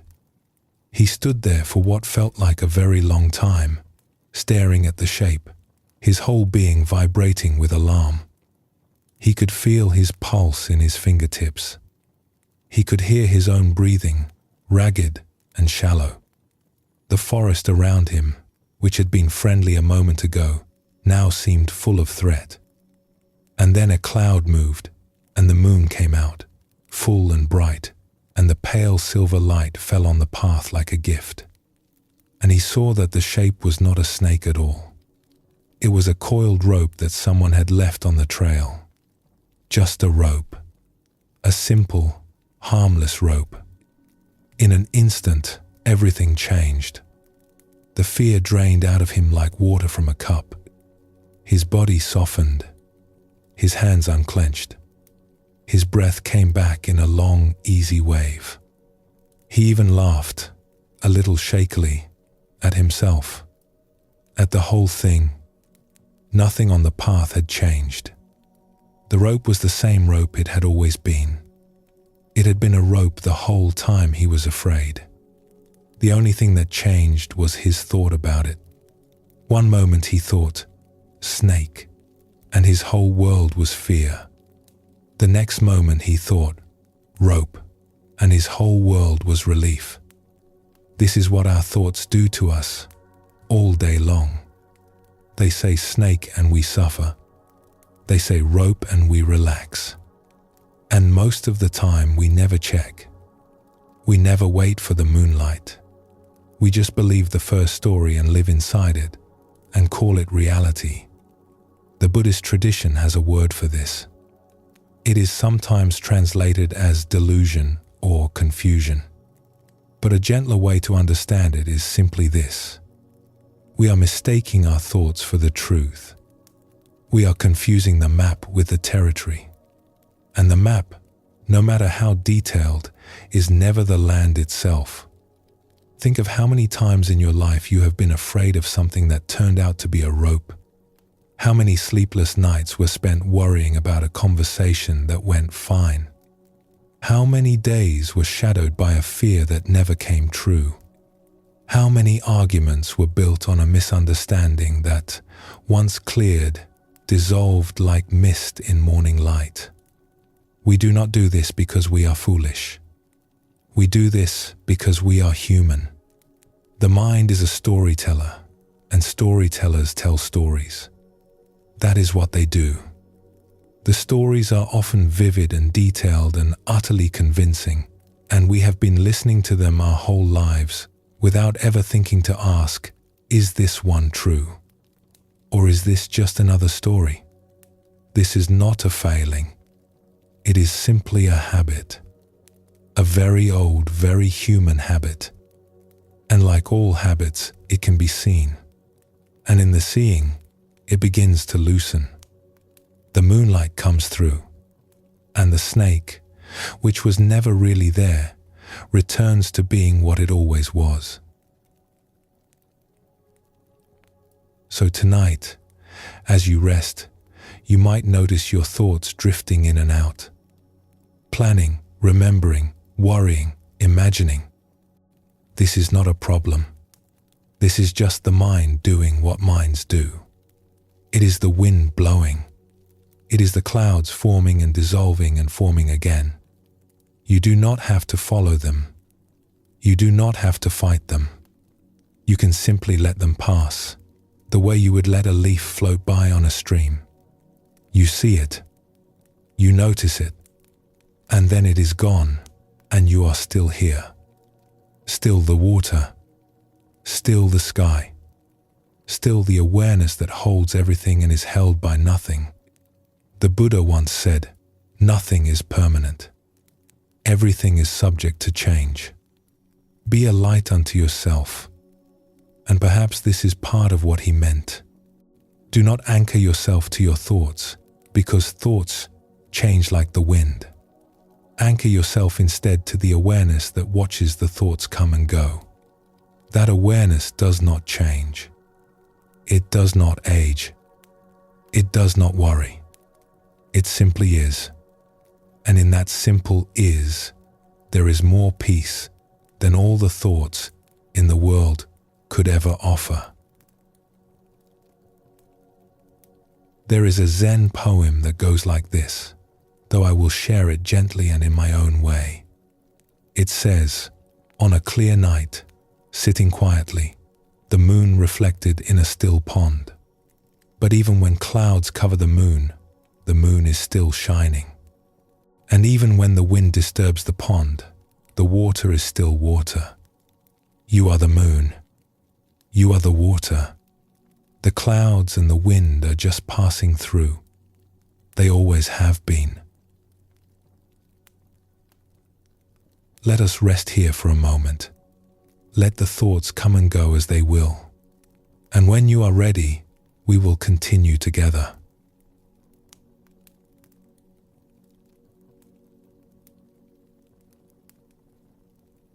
There is a story, a very old one, about a prisoner. He had been locked in a cell for what felt like a very long time. The cell was small and dim, with stone walls that held the cold in their bones, even in summer. A thin window high up let in a single bar of light that moved across the floor as the hours passed, and that bar of light was the only clock he had. He wanted nothing more than to be free. He could hear birds outside. He could smell bread baking somewhere beyond the walls. He could feel, in his chest, the ache of a life he was not living. Every day, he threw himself against the door. He kicked it. He pounded on it with his fists until his knuckles were raw. He rammed it with his shoulder until his whole side was bruised and burning. He tried running at it. He tried wedging things under it. He tried everything he could think of, and the door held fast. Every evening, He collapsed on the stone floor, exhausted and defeated, staring at the ceiling, listening to the birds he could not reach. And every morning he woke up and tried again. Because what else could he do? The door was all he had. This went on for years. Then one day, a child wandered into the corridor outside his cell. She was small and barefoot and had a daisy tucked behind one ear, and she seemed to have no particular reason for being there.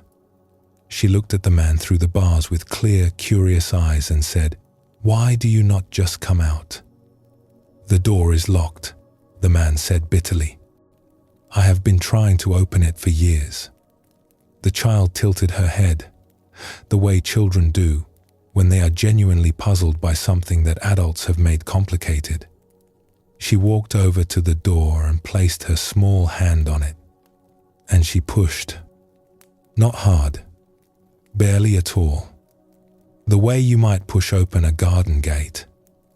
And the door swung open. Inward. It had never been locked. It opened inward, easily, silently. And all those years, he had been pushing it the wrong way. This story has stayed with me because it points to something so simple and so easy to overlook. Sometimes the very thing that is keeping us stuck is not the problem we think it is. It is our approach to the problem, our angle, our attitude. We push and push and push, exhausting ourselves, never thinking to try the other direction. And when it comes to our habits, our patterns, the things we wish we could let go of, this may be the most important thing we ever learn. The door opens inward, and pushing harder will never work. What does it mean for the door to open inward? It means this. For most of our lives, when we encounter a habit we do not like, we approach it as something to be conquered. We declare war on it. We arm ourselves with willpower and discipline and determination, and we march into battle. We say, "I will not do this anymore. I will stop. I will be stronger than this."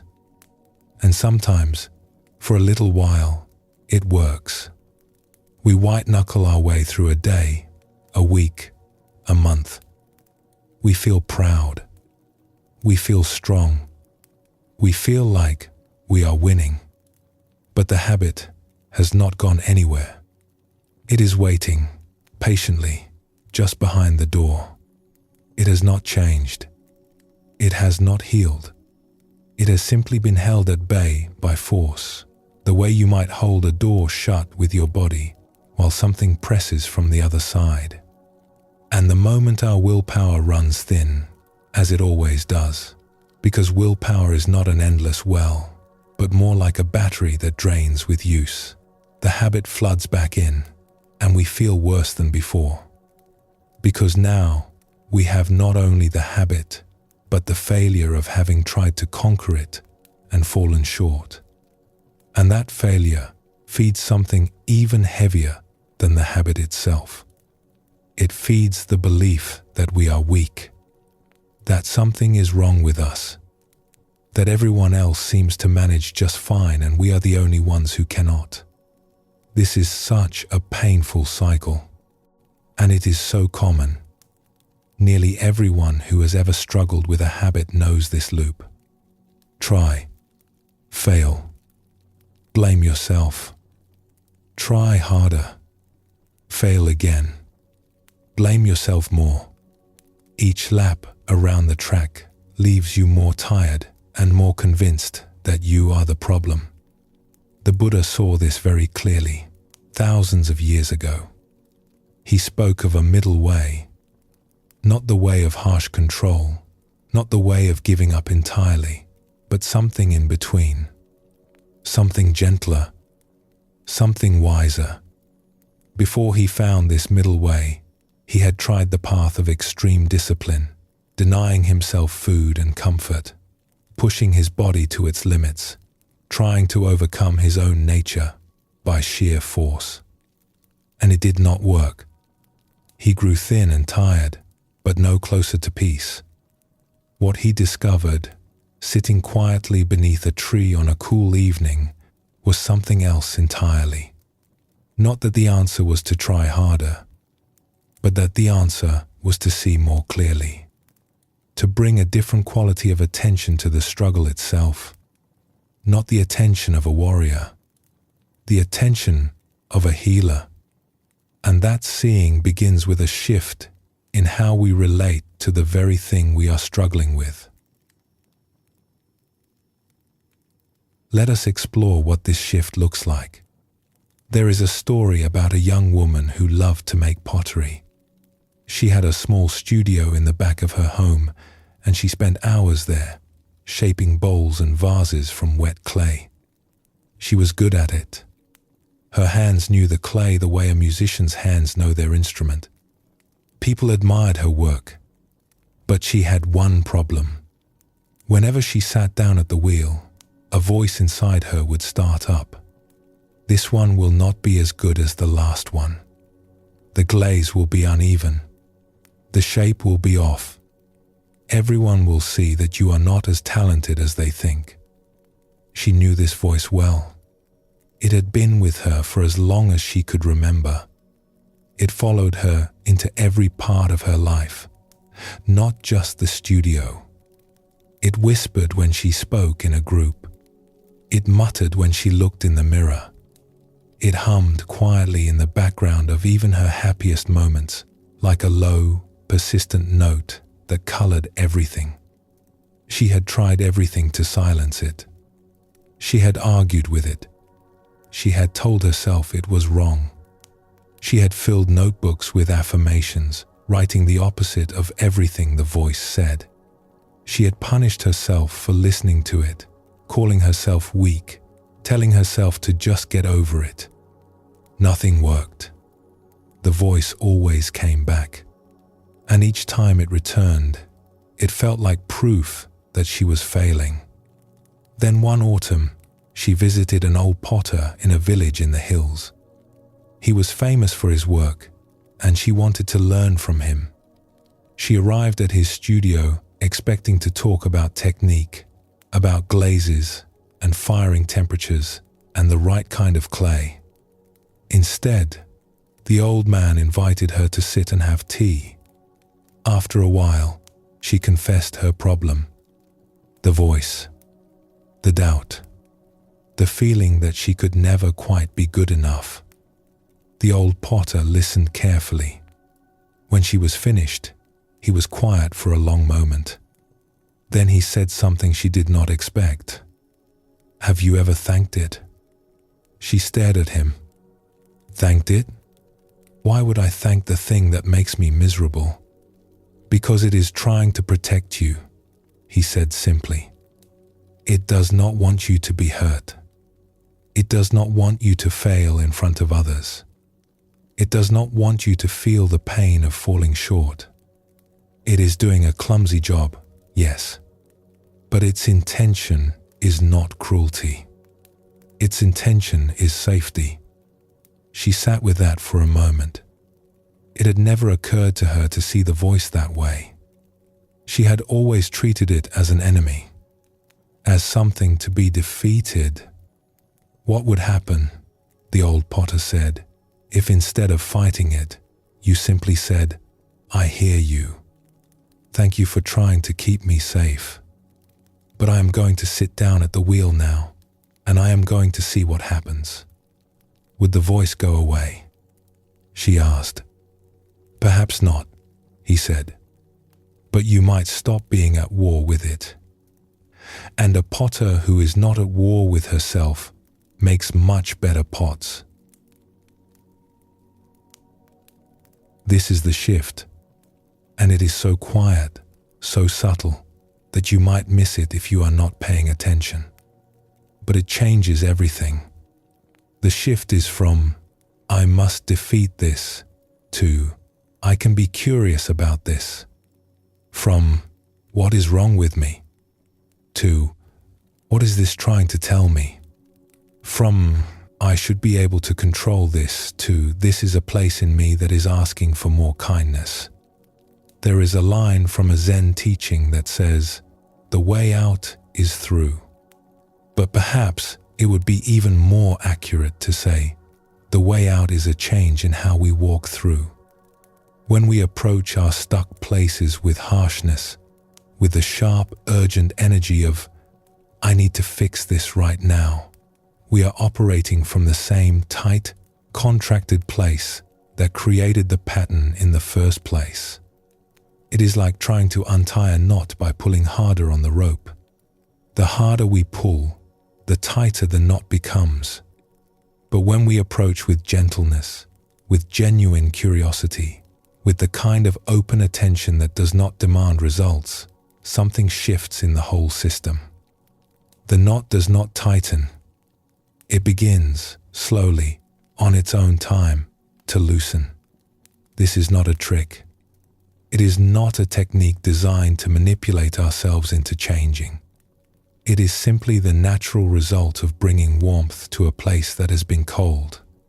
The way a frozen stream begins to flow again when spring arrives.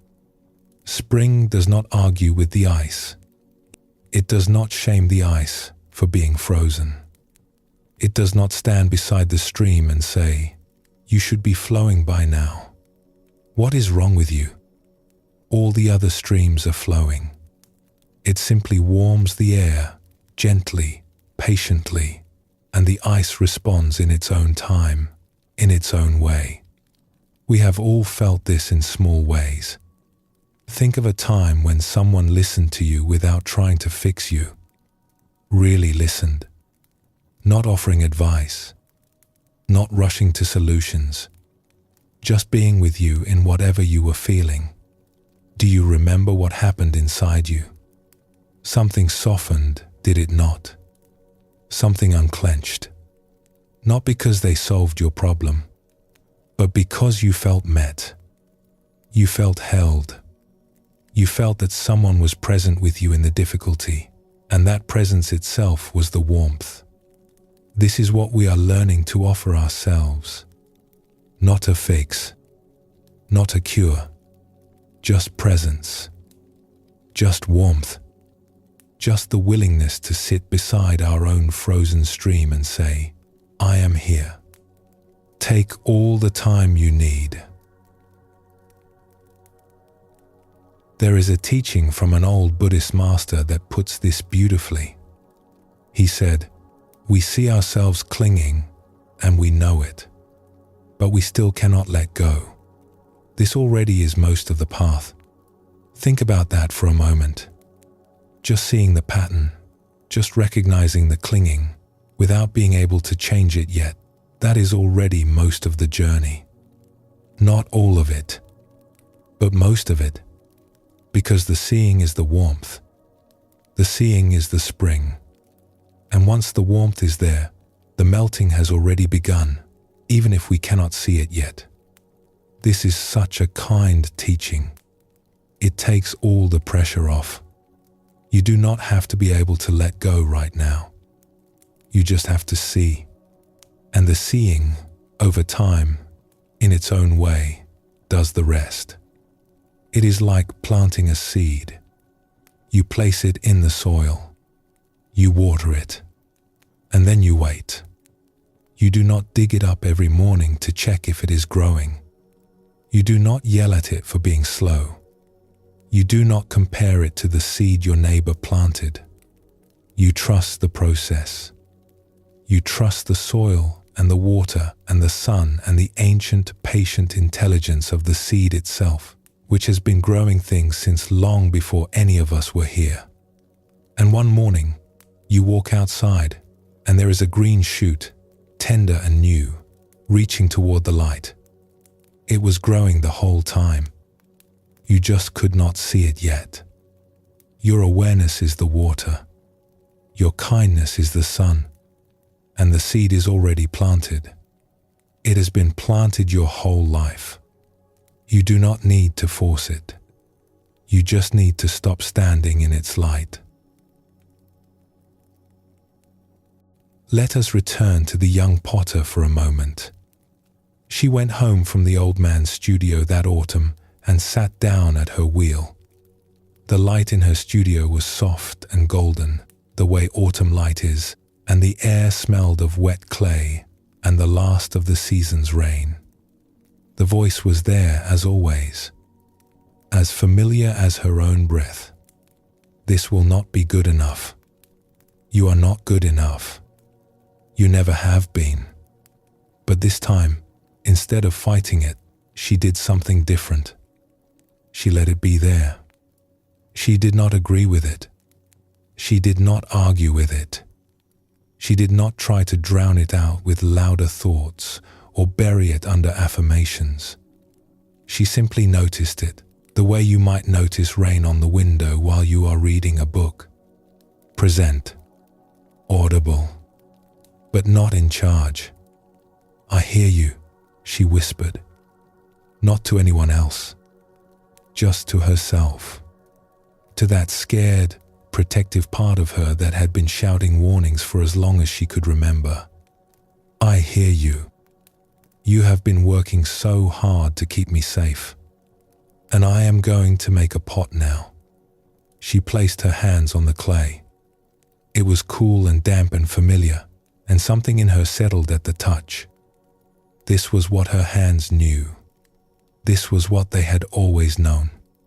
The wheel began to turn, and the clay began to rise between her fingers, and she felt the world narrow down to this single, simple thing. Hands, clay, turning. And as she worked, something happened that she had not expected. The voice did not disappear, but it grew quieter. Not because she had silenced it, because she had stopped giving it her full attention.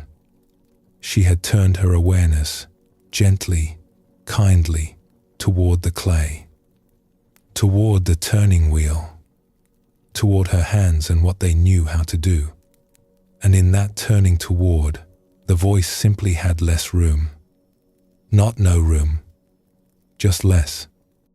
And that was enough. The pot she made that day was one of her finest.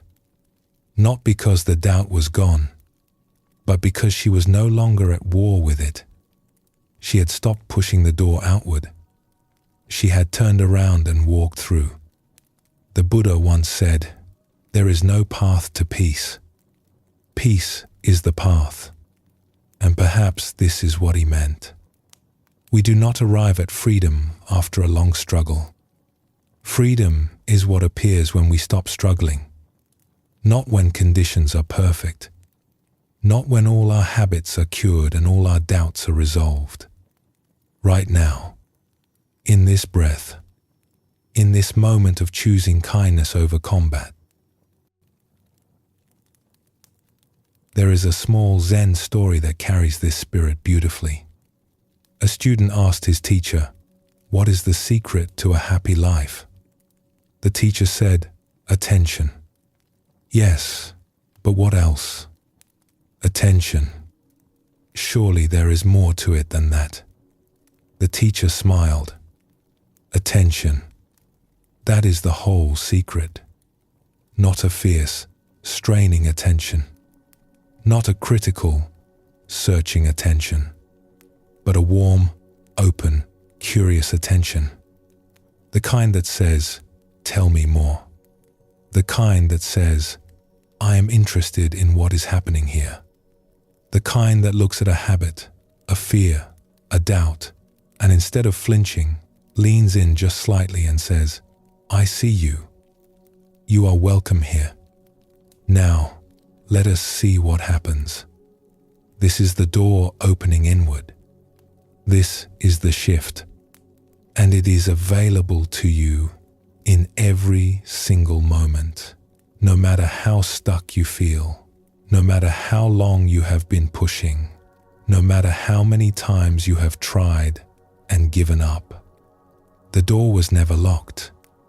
It was just waiting for you to try the other direction. Let us rest here for a moment. Let these words settle gently. And when you are ready, we will continue together.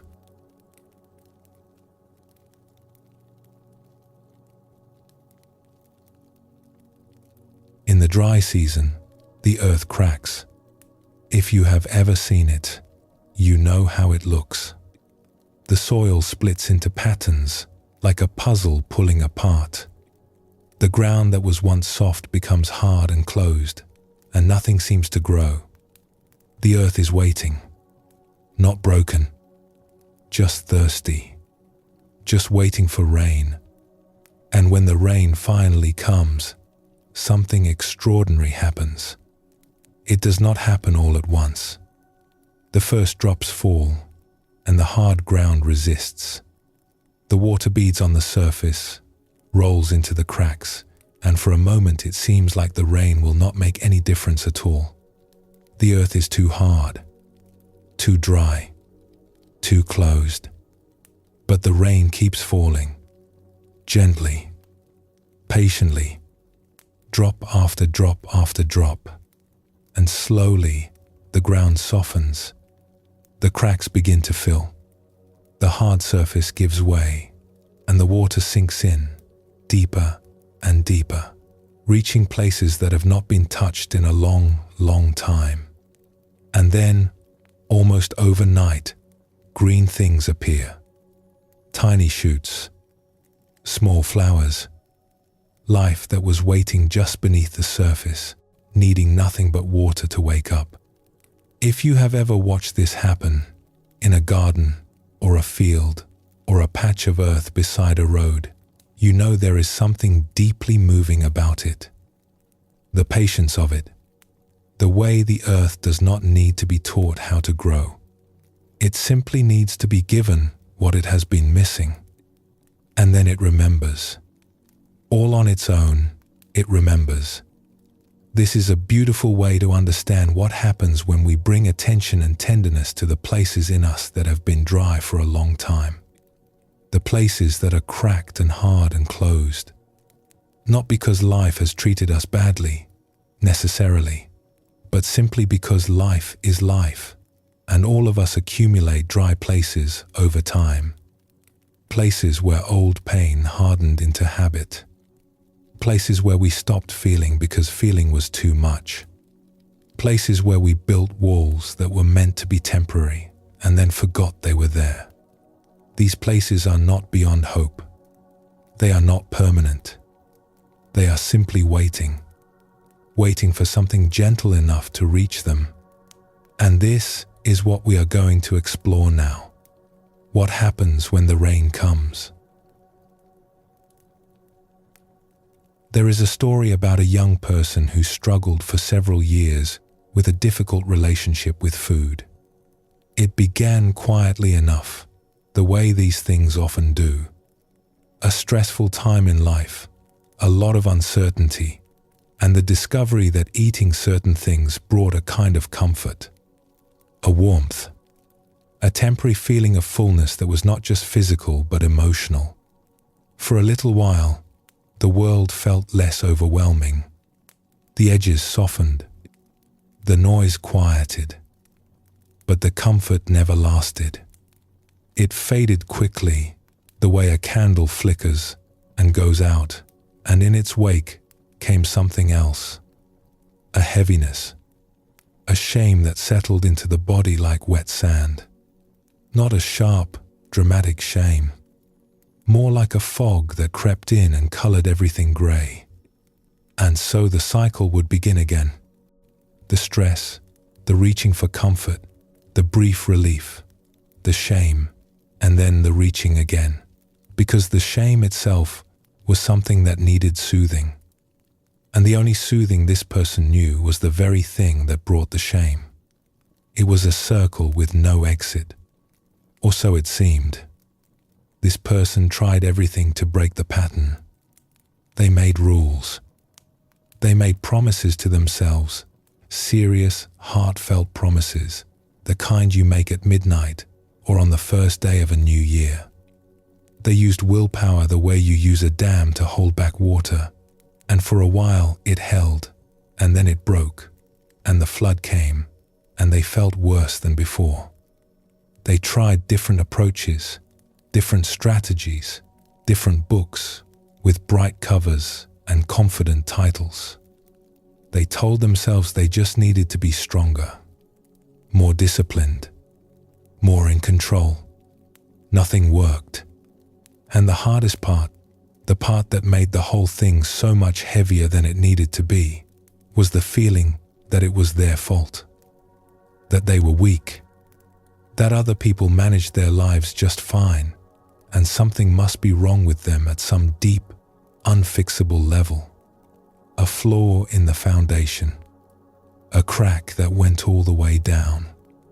The shame became almost worse than the habit itself. It wrapped around everything. It colored every meal, every mirror, every quiet moment alone. It whispered constantly, "You should be able to control this. What is wrong with you? Why can you not just stop?" And here is the thing about shame that is so important to understand. Shame does not help. It never has. Shame does not motivate us to change. It makes us smaller. It makes us hide. And it sends us running, again and again, to whatever will make the terrible feeling stop, even for a few minutes. Shame is not the cure for the habit. Shame is the fuel. Now, here is where the story turns. And it turns not with a dramatic breakthrough or a sudden moment of strength, but with something much quieter, much simpler. This person, over time, began to learn a different way of being with what was happening inside them. Not fighting it, not trying to control it, just being with it. It started with a shift so small it almost did not register. Instead of immediately reaching for the old comfort when the stress arrived, they paused. Just for a breath. Not to resist. Not to white-knuckle through the craving. Just to notice. Oh, here it is again. The wanting. And in that pause, instead of judging, they got curious. What was the wanting really about? What was underneath it? This is the beginning of something very simple and very powerful that the Buddhist tradition offers. It does not have a complicated name. Think of it as a way of being with difficult feelings, like a gentle rain falling on dry ground. It has 4 parts, and they flow naturally into each other, the way water flows downhill. The first is simply recognizing what is happening, naming it. Oh, this is craving, or this is anxiety, or this is sadness. Just saying what it is, the way you might say, it is raining. Not with judgment, not with alarm, just with the simple honesty of naming what is true. There is an old saying that if you can name something, it begins to lose its power over you. Not because the naming is magical, but because the naming means someone is watching, someone is home, and that changes the whole situation. The second is allowing it to be there. This is the part most of us find the hardest, because our whole lives we have been taught to fix things, to solve problems, to make bad feelings go away. But allowing means something radical. It means letting the feeling be there without doing anything about it. Not pushing it away, not pulling it closer, just letting it sit in the room with you, like a guest you did not invite, but who is here nonetheless. The third is looking a little deeper, with gentleness, with curiosity, not with a flashlight and a clipboard, but more the way you might sit beside a friend who is upset and simply ask, what is it? What is really going on?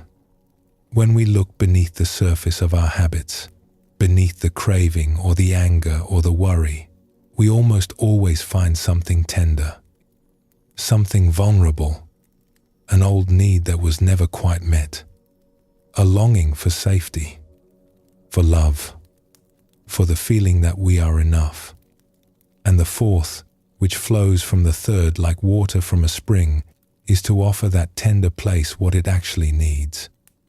Not the quick fix, not the old comfort, but something deeper, kindness, understanding, the simple message, you are not broken, you are not wrong, you are just hurting, and I am here.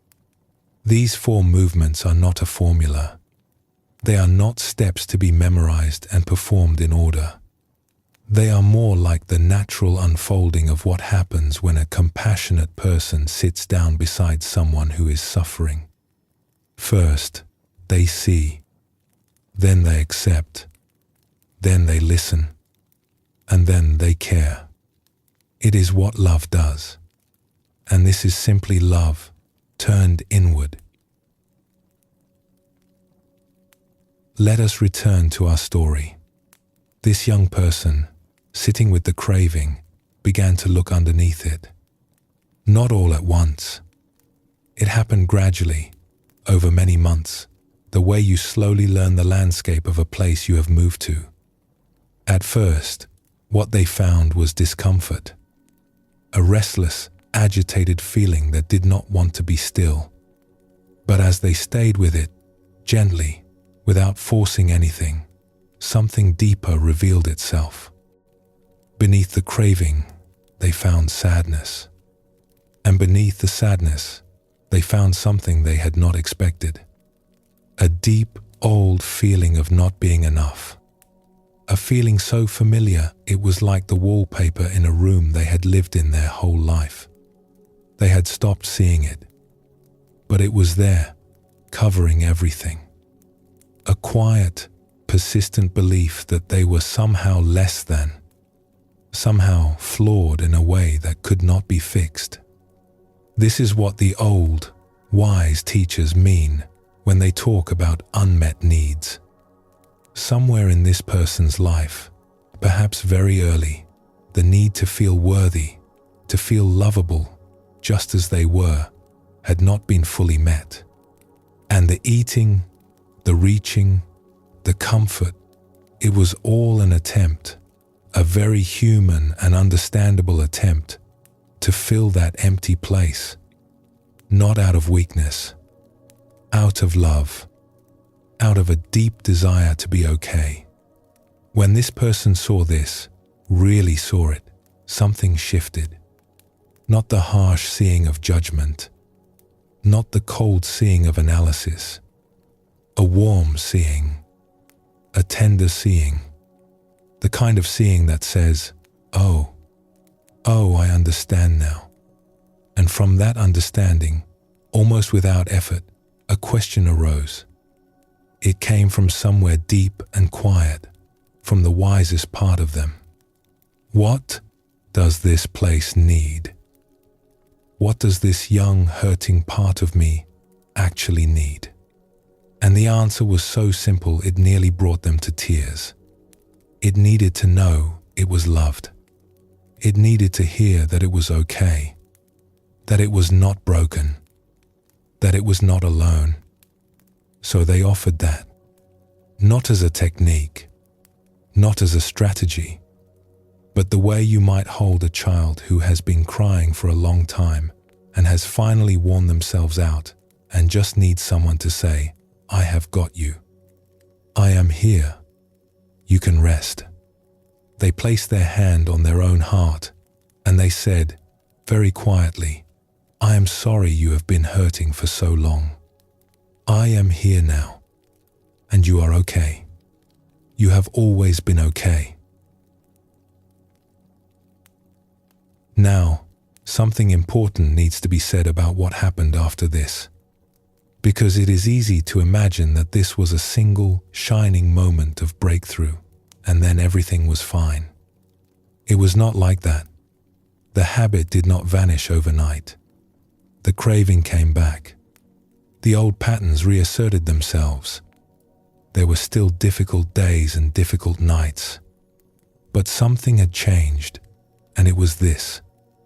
The shame began to lift. Slowly, the way morning fog lifts when the sun is patient with it. And as the shame lifted, the cycle lost some of its power. Because it was the shame, more than anything else, that had been feeding the loop. Shame said, "You are terrible for doing this." And the terrible feeling drove the person back to the only comfort they knew. And the comfort brought more shame. And around it went. But when shame was replaced with understanding, when "what is wrong with me" became "what does this part of me need?" the loop began to slow. Not stop. Slow. And in the spaces that opened up, something new began to grow. A different relationship with themselves. A kinder one. A more patient one. The Buddha taught that hatred does not cease through hatred. It ceases through love. And this is true not only between people. It is true within a single human heart. The war with ourselves does not end through fiercer fighting. It ends through tenderness. There is a small moment in this story that is worth lingering on, because it carries a teaching all its own. After offering themselves that kindness, after the hand on the heart and the quiet words, this person paused. They did not rush back into their day. They did not check their phone or get up and start doing something. They just sat for a moment. Still. Present. And in that stillness, they noticed something. The grip had loosened. Not all the way, but enough. There was space now where there had been tightness. There was air where there had been constriction. And in that space, they could feel something warm and open, like a window that had been painted shut for years and had finally been cracked open, just a little, just enough to let the breeze in. This is what the old teachers describe as what happens after the rain. The hard ground has softened. The water has sunk in. And now, in the quiet that follows, the first green things are beginning to appear. This moment of quiet noticing after the tenderness is, in many ways, the most important moment of all. Because this is when we get a taste of who we are when we are not gripping, when the fist is open, when the war has paused. And what we find there is not emptiness. It is fullness, a warm, open awareness that does not need anything to be different than it is. A Buddhist teacher once described this by saying, "After the rain, everything blossoms." And that is exactly what it feels like blossoming, like the most natural thing in the world, like coming home to a room that has always been there, that was always warm and lit, that we had simply forgotten the way to. There is a small story in the Zen tradition about a monk who spent years searching for enlightenment. He traveled to distant monasteries. He studied with famous teachers. He sat in meditation until his legs ached and his back burned. He pushed and strived and worked with all his might. Then one spring morning, he was walking through a garden, not meditating, not trying, just walking. And he saw a peach tree in bloom. The blossoms were so perfect, so utterly themselves, so completely at ease in their own flowering, that something in him cracked open.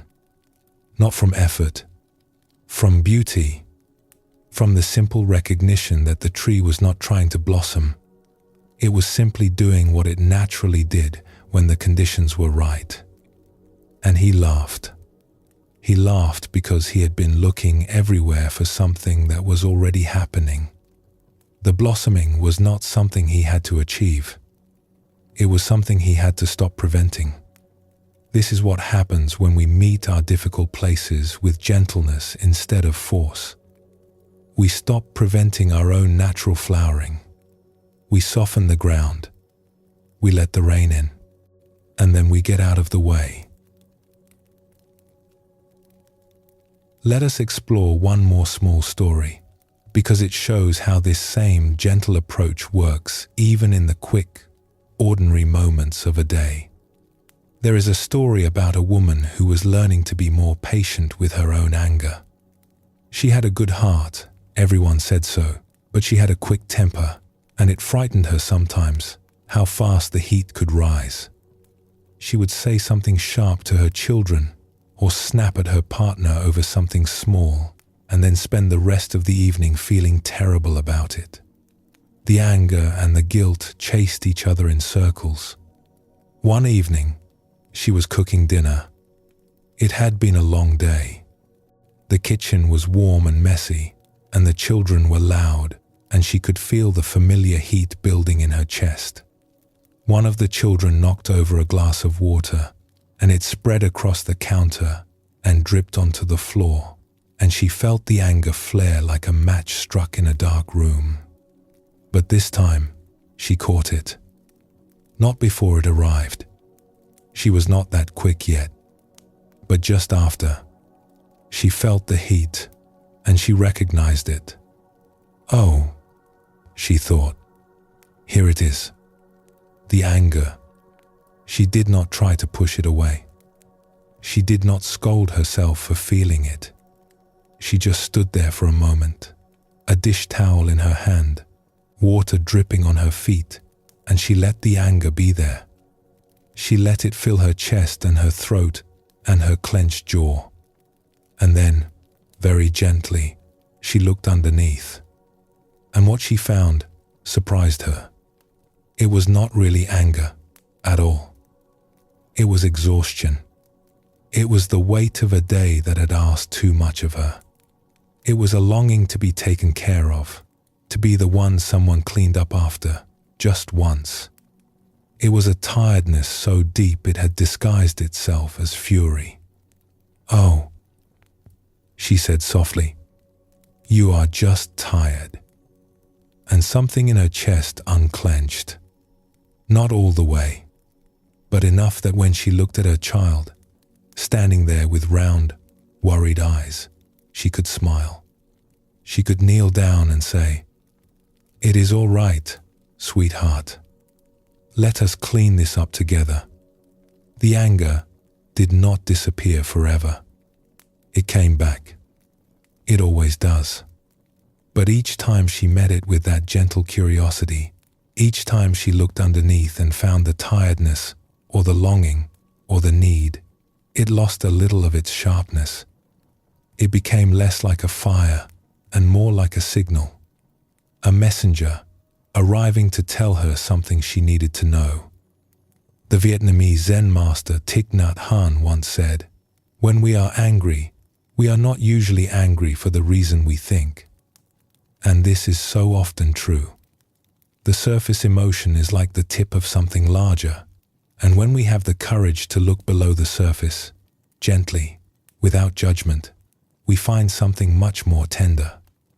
And that tender thing is not our enemy. It is our teacher. So tonight, as you rest, you might simply hold the image of rain falling on dry ground. You do not have to do anything with it. You do not have to practice anything or remember any steps.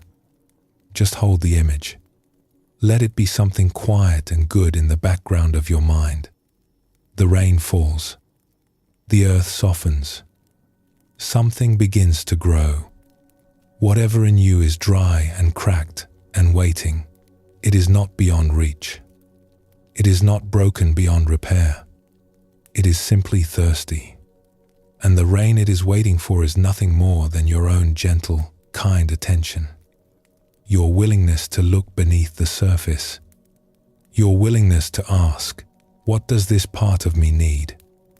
And to listen, truly listen to the answer. The Buddha said, "Thousands of candles can be lit from a single candle, and the life of that candle will not be shortened. Happiness never decreases by being shared. And the same is true of kindness. The kindness you offer yourself does not diminish you. It grows you. It waters you. It lets you bloom. That is enough. It has always been enough. Let us rest here for a moment. Let the quiet settle around you. And when you are ready, we will continue together.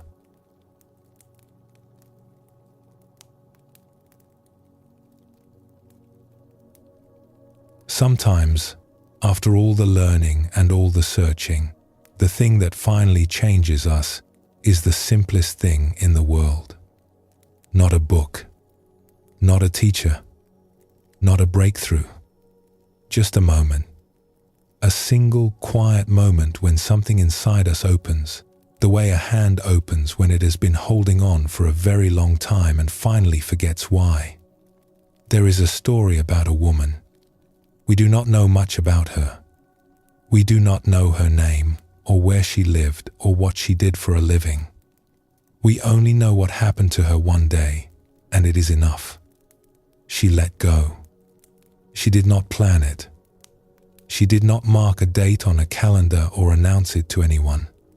She did not read one more book about how to do it, did not attend one more class, did not ask one more person for advice.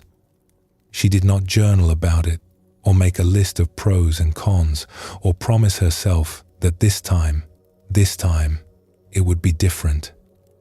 She just let go. She let go of the fear that had been sitting on her chest like a stone for as long as she could remember. Not a dramatic fear, not the fear of something sudden and terrible.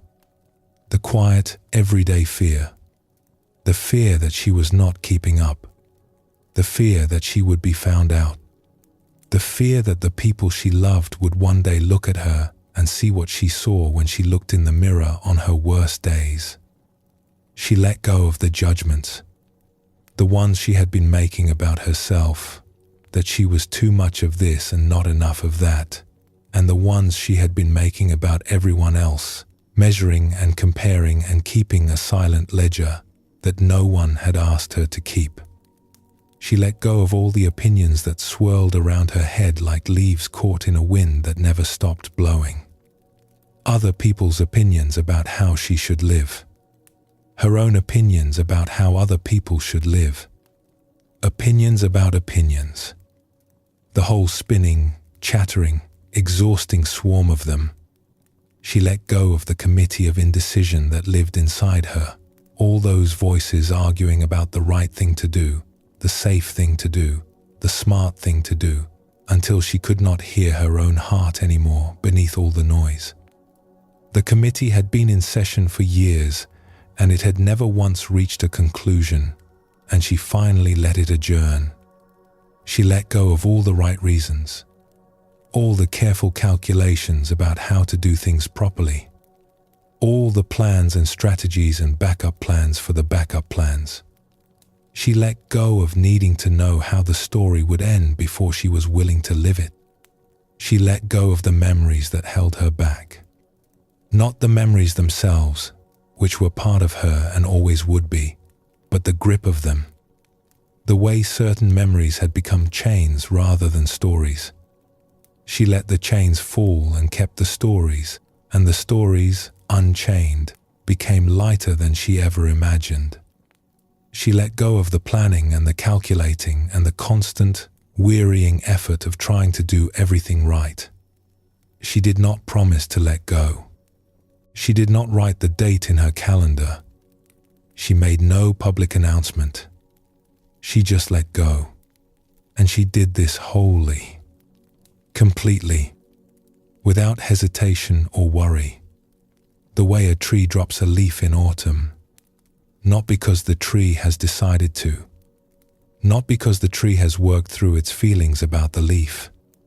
But because the season has turned, and the letting go is simply what happens next.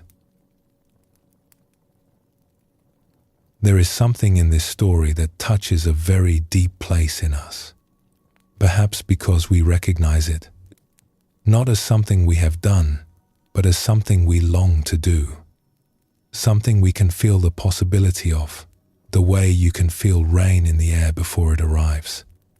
We have spent so much of our lives holding on to how things should be, holding on to who we think we are, holding on to old hurts and old fears and old stories about ourselves that stopped being true a long time ago but that we keep carrying anyway, the way you might keep carrying an umbrella long after the rain has stopped, just in case. And we are tired. Not the kind of tired that sleep fixes. A deeper tired. The tiredness of a body that has been bracing for years. The tiredness of a mind that has been planning and worrying and calculating for so long that it has forgotten what it feels like to simply be still. What if it could be as simple as the woman in the story? What if letting go is not the end of a long struggle, but the moment after the struggle, when we are simply too tired to fight anymore, and we discover that the thing we were fighting was never as solid as we thought? The Buddha said, in the end, these things matter most. How well did you love? How fully did you live? How deeply did you let go? And maybe the deepest letting go is not letting go of something specific, not letting go of this fear, or that habit, or this old wound. Maybe the deepest letting go is letting go of the idea that we are supposed to be different than we are. Letting go of the whole project of self-improvement just for a moment and resting in the startling, simple truth that we are already whole. There is an old Zen story about a traveler who had been walking for many, many days. He carried a heavy pack on his back, filled with everything he thought he might need. Clothes for every kind of weather. Tools for problems he had not yet encountered. Books he had read and books he intended to read. Maps of places he might visit someday. Medicines for illnesses he did not have. And gifts, many gifts, things people had given him along the way that he could not bring himself to leave behind, because leaving them behind felt like leaving behind the people who had given them. The pack grew heavier with every mile. His shoulders ached. His back bent forward under the weight. He walked more slowly each day, and some days he barely walked at all, just sat by the road, resting, staring at the pack, wondering how he had accumulated so much. But he kept going, because he believed that he needed everything in it. That, without this particular tool or that particular book, he would be unprepared.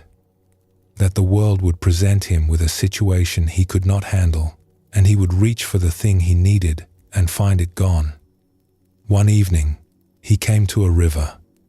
It was wide and calm, and the water caught the last of the light, so that the whole surface shimmered like something alive. On the other side, he could see a meadow full of wildflowers, golden and purple and white, bending gently in a breeze that carried the smell of warm grass. A small boat was tied to the bank, but the boat was very small, and the pack was very heavy, and he could see right away that he could not take both. He stood there for a long time. The light changed. The shadows grew longer. The flowers on the other side swayed in a breeze he could not feel from where he stood. A bird sang a song he almost recognized, something from his childhood perhaps, some half-remembered melody that made his throat ache. An old woman was sitting nearby, mending a net. She had been watching him. "That is a heavy pack," she said. "It is," he agreed. "What is in it?" He started to explain, but the list was so long and so tangled that he stopped halfway through and just shook his head. "Everything," he said. "Everything I might need." The old woman nodded. "And has it made the walking easy?" He looked at her. He looked at the pack. He looked at the river and the meadow on the other side and the little boat that could carry him there if only he were light enough. And then, very slowly, he set the pack down. He did not sort through it. He did not take out the important things and leave the rest. He set the whole thing down, all of it, right there on the bank. And he stepped into the boat. The boat was so light without the pack that it nearly flew across the water. The air on the river was cool and sweet, and the current carried him gently, and for the first time in longer than he could remember, he was not working. He was just moving, carried.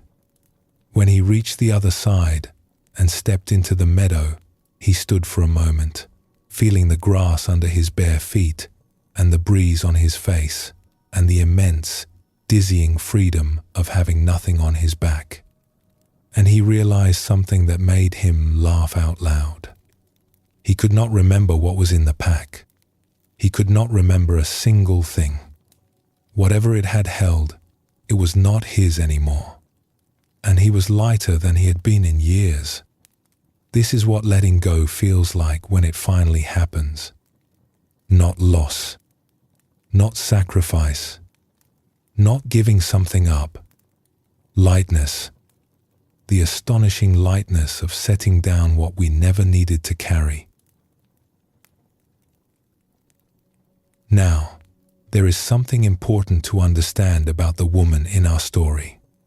She did not let go because she figured everything out. She did not let go because she had finally achieved the right state of mind, or reached some elevated spiritual level, or meditated for the right number of hours. She let go because she was ready. And readiness is not something we can manufacture. It is something that ripens, the way fruit ripens, slowly, invisibly, and then all at once. You cannot rush the ripening.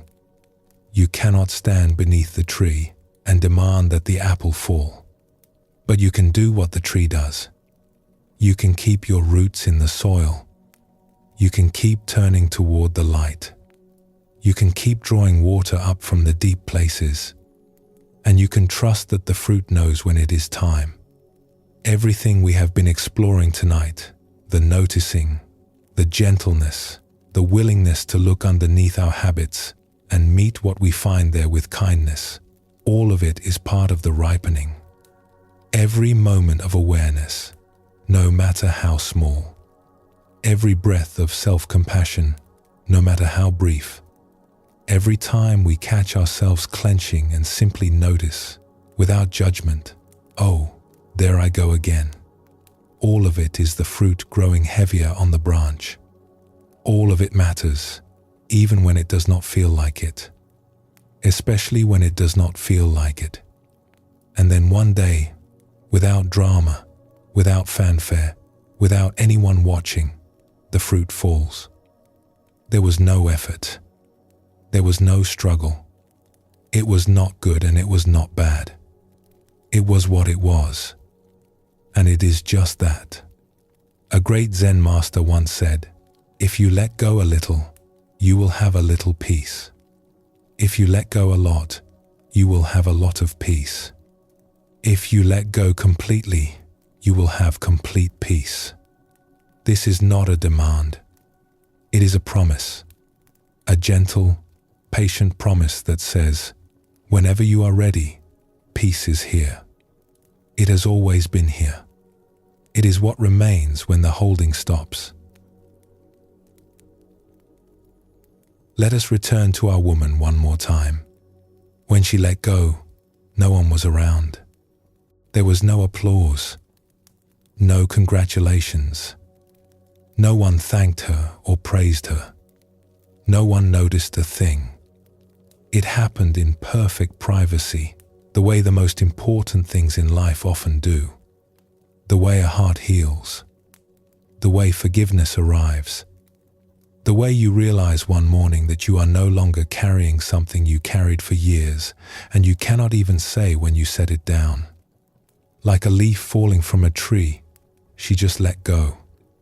And what happened then was very quiet and very beautiful. A small smile came over her face. Not the kind of smile you put on for other people. The kind that comes from somewhere deep inside, from a place that has been closed for a long time and has finally, gently opened. A lightness moved through her. A warmth. Something like the feeling of stepping out of a dark room into sunlight. Not a blinding, overwhelming light. A soft one. A kind one. The kind that does not demand anything. The kind that simply says welcome. And in that light, she could feel everything and resist nothing. The sadness that was there, she let it be. The joy that was there, she let it be. The uncertainty, the tenderness, the strange and wonderful fact of being alive in a body on a small blue planet spinning through space, she let it all be. She let it all be. And the sun and the moon shone forevermore. This is what the whole journey has been pointing toward. Not a destination. Not a finish line. Not a golden trophy that says, "Congratulations, you have officially let go." But this willingness to let things be as they are. This quiet courage to stop fighting the world and ourselves and simply rest in what is. It does not look dramatic from the outside. No one may notice. Your life may look exactly the same tomorrow as it did today. But something inside will have shifted, even if it is so subtle that only you can feel it. A little more space where there was tightness. A little more warmth where there was cold. A little more willingness to let the moment be what it is, without needing it to be something else. The Buddha called this peace. Not the peace of everything going right. Not the peace of having no problems. Not the peace of sitting cross-legged on a mountaintop while the world spins quietly below.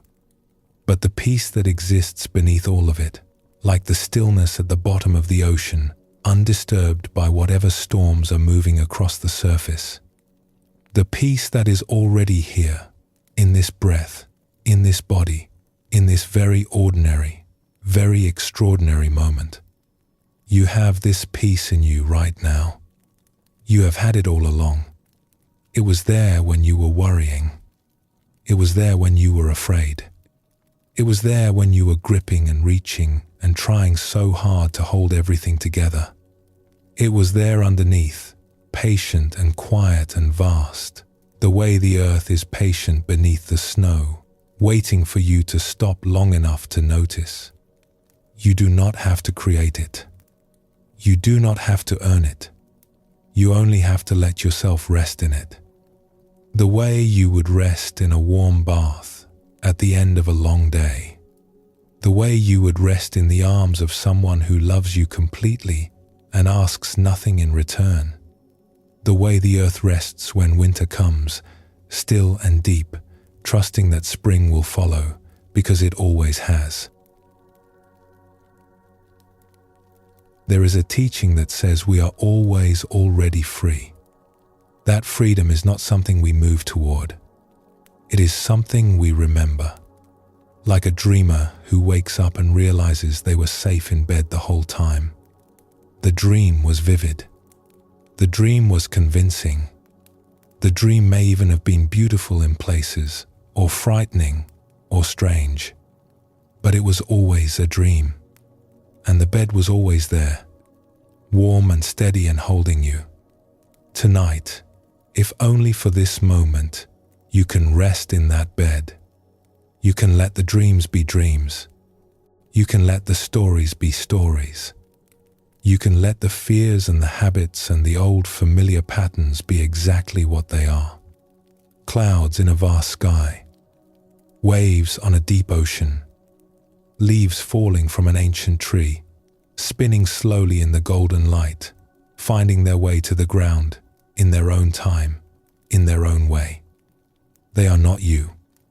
They never were. You are the sky. You are the ocean. You are the vast, open awareness in which all of it arises and passes and arises again. And that awareness is not cold or empty. It is made of something very warm and very kind. Call it awareness. Call it love. Call it the part of you that has been listening to these words tonight, and quietly, without effort, without trying, understanding. There is a final Zen story that seems right for this moment. A student asked a master, "What is the meaning of it all?" And the master said, "Have you eaten your supper?" "Yes," the student said. "Then wash your bowl. That is all. No grand revelation. No fireworks. Just this. Just the next simple, ordinary, beautiful thing. Wash your bowl. Feel the warm water. Notice the light on the soap bubbles. Be here. Be kind. Let go. And when there is nothing left to hold and nothing left to fight, what remains is not emptiness. It is fullness. The fullness of a life lived with open hands and an open heart. The fullness of a breath taken without worry. The fullness of a leaf that knows exactly how to fall. Let us rest here now. Let everything settle, like snow falling on still water. Let the words fade gently, the way the last light of evening fades, not with a sharp edge, but with a slow, golden softening. And when you are ready, we will close this journey together.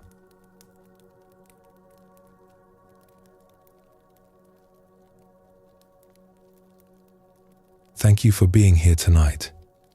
Thank you for listening, for resting, for allowing these words and stories to wash over you. Whatever you carry, whatever habits or fears or old familiar patterns are part of your life right now, know that you have already taken the most important step.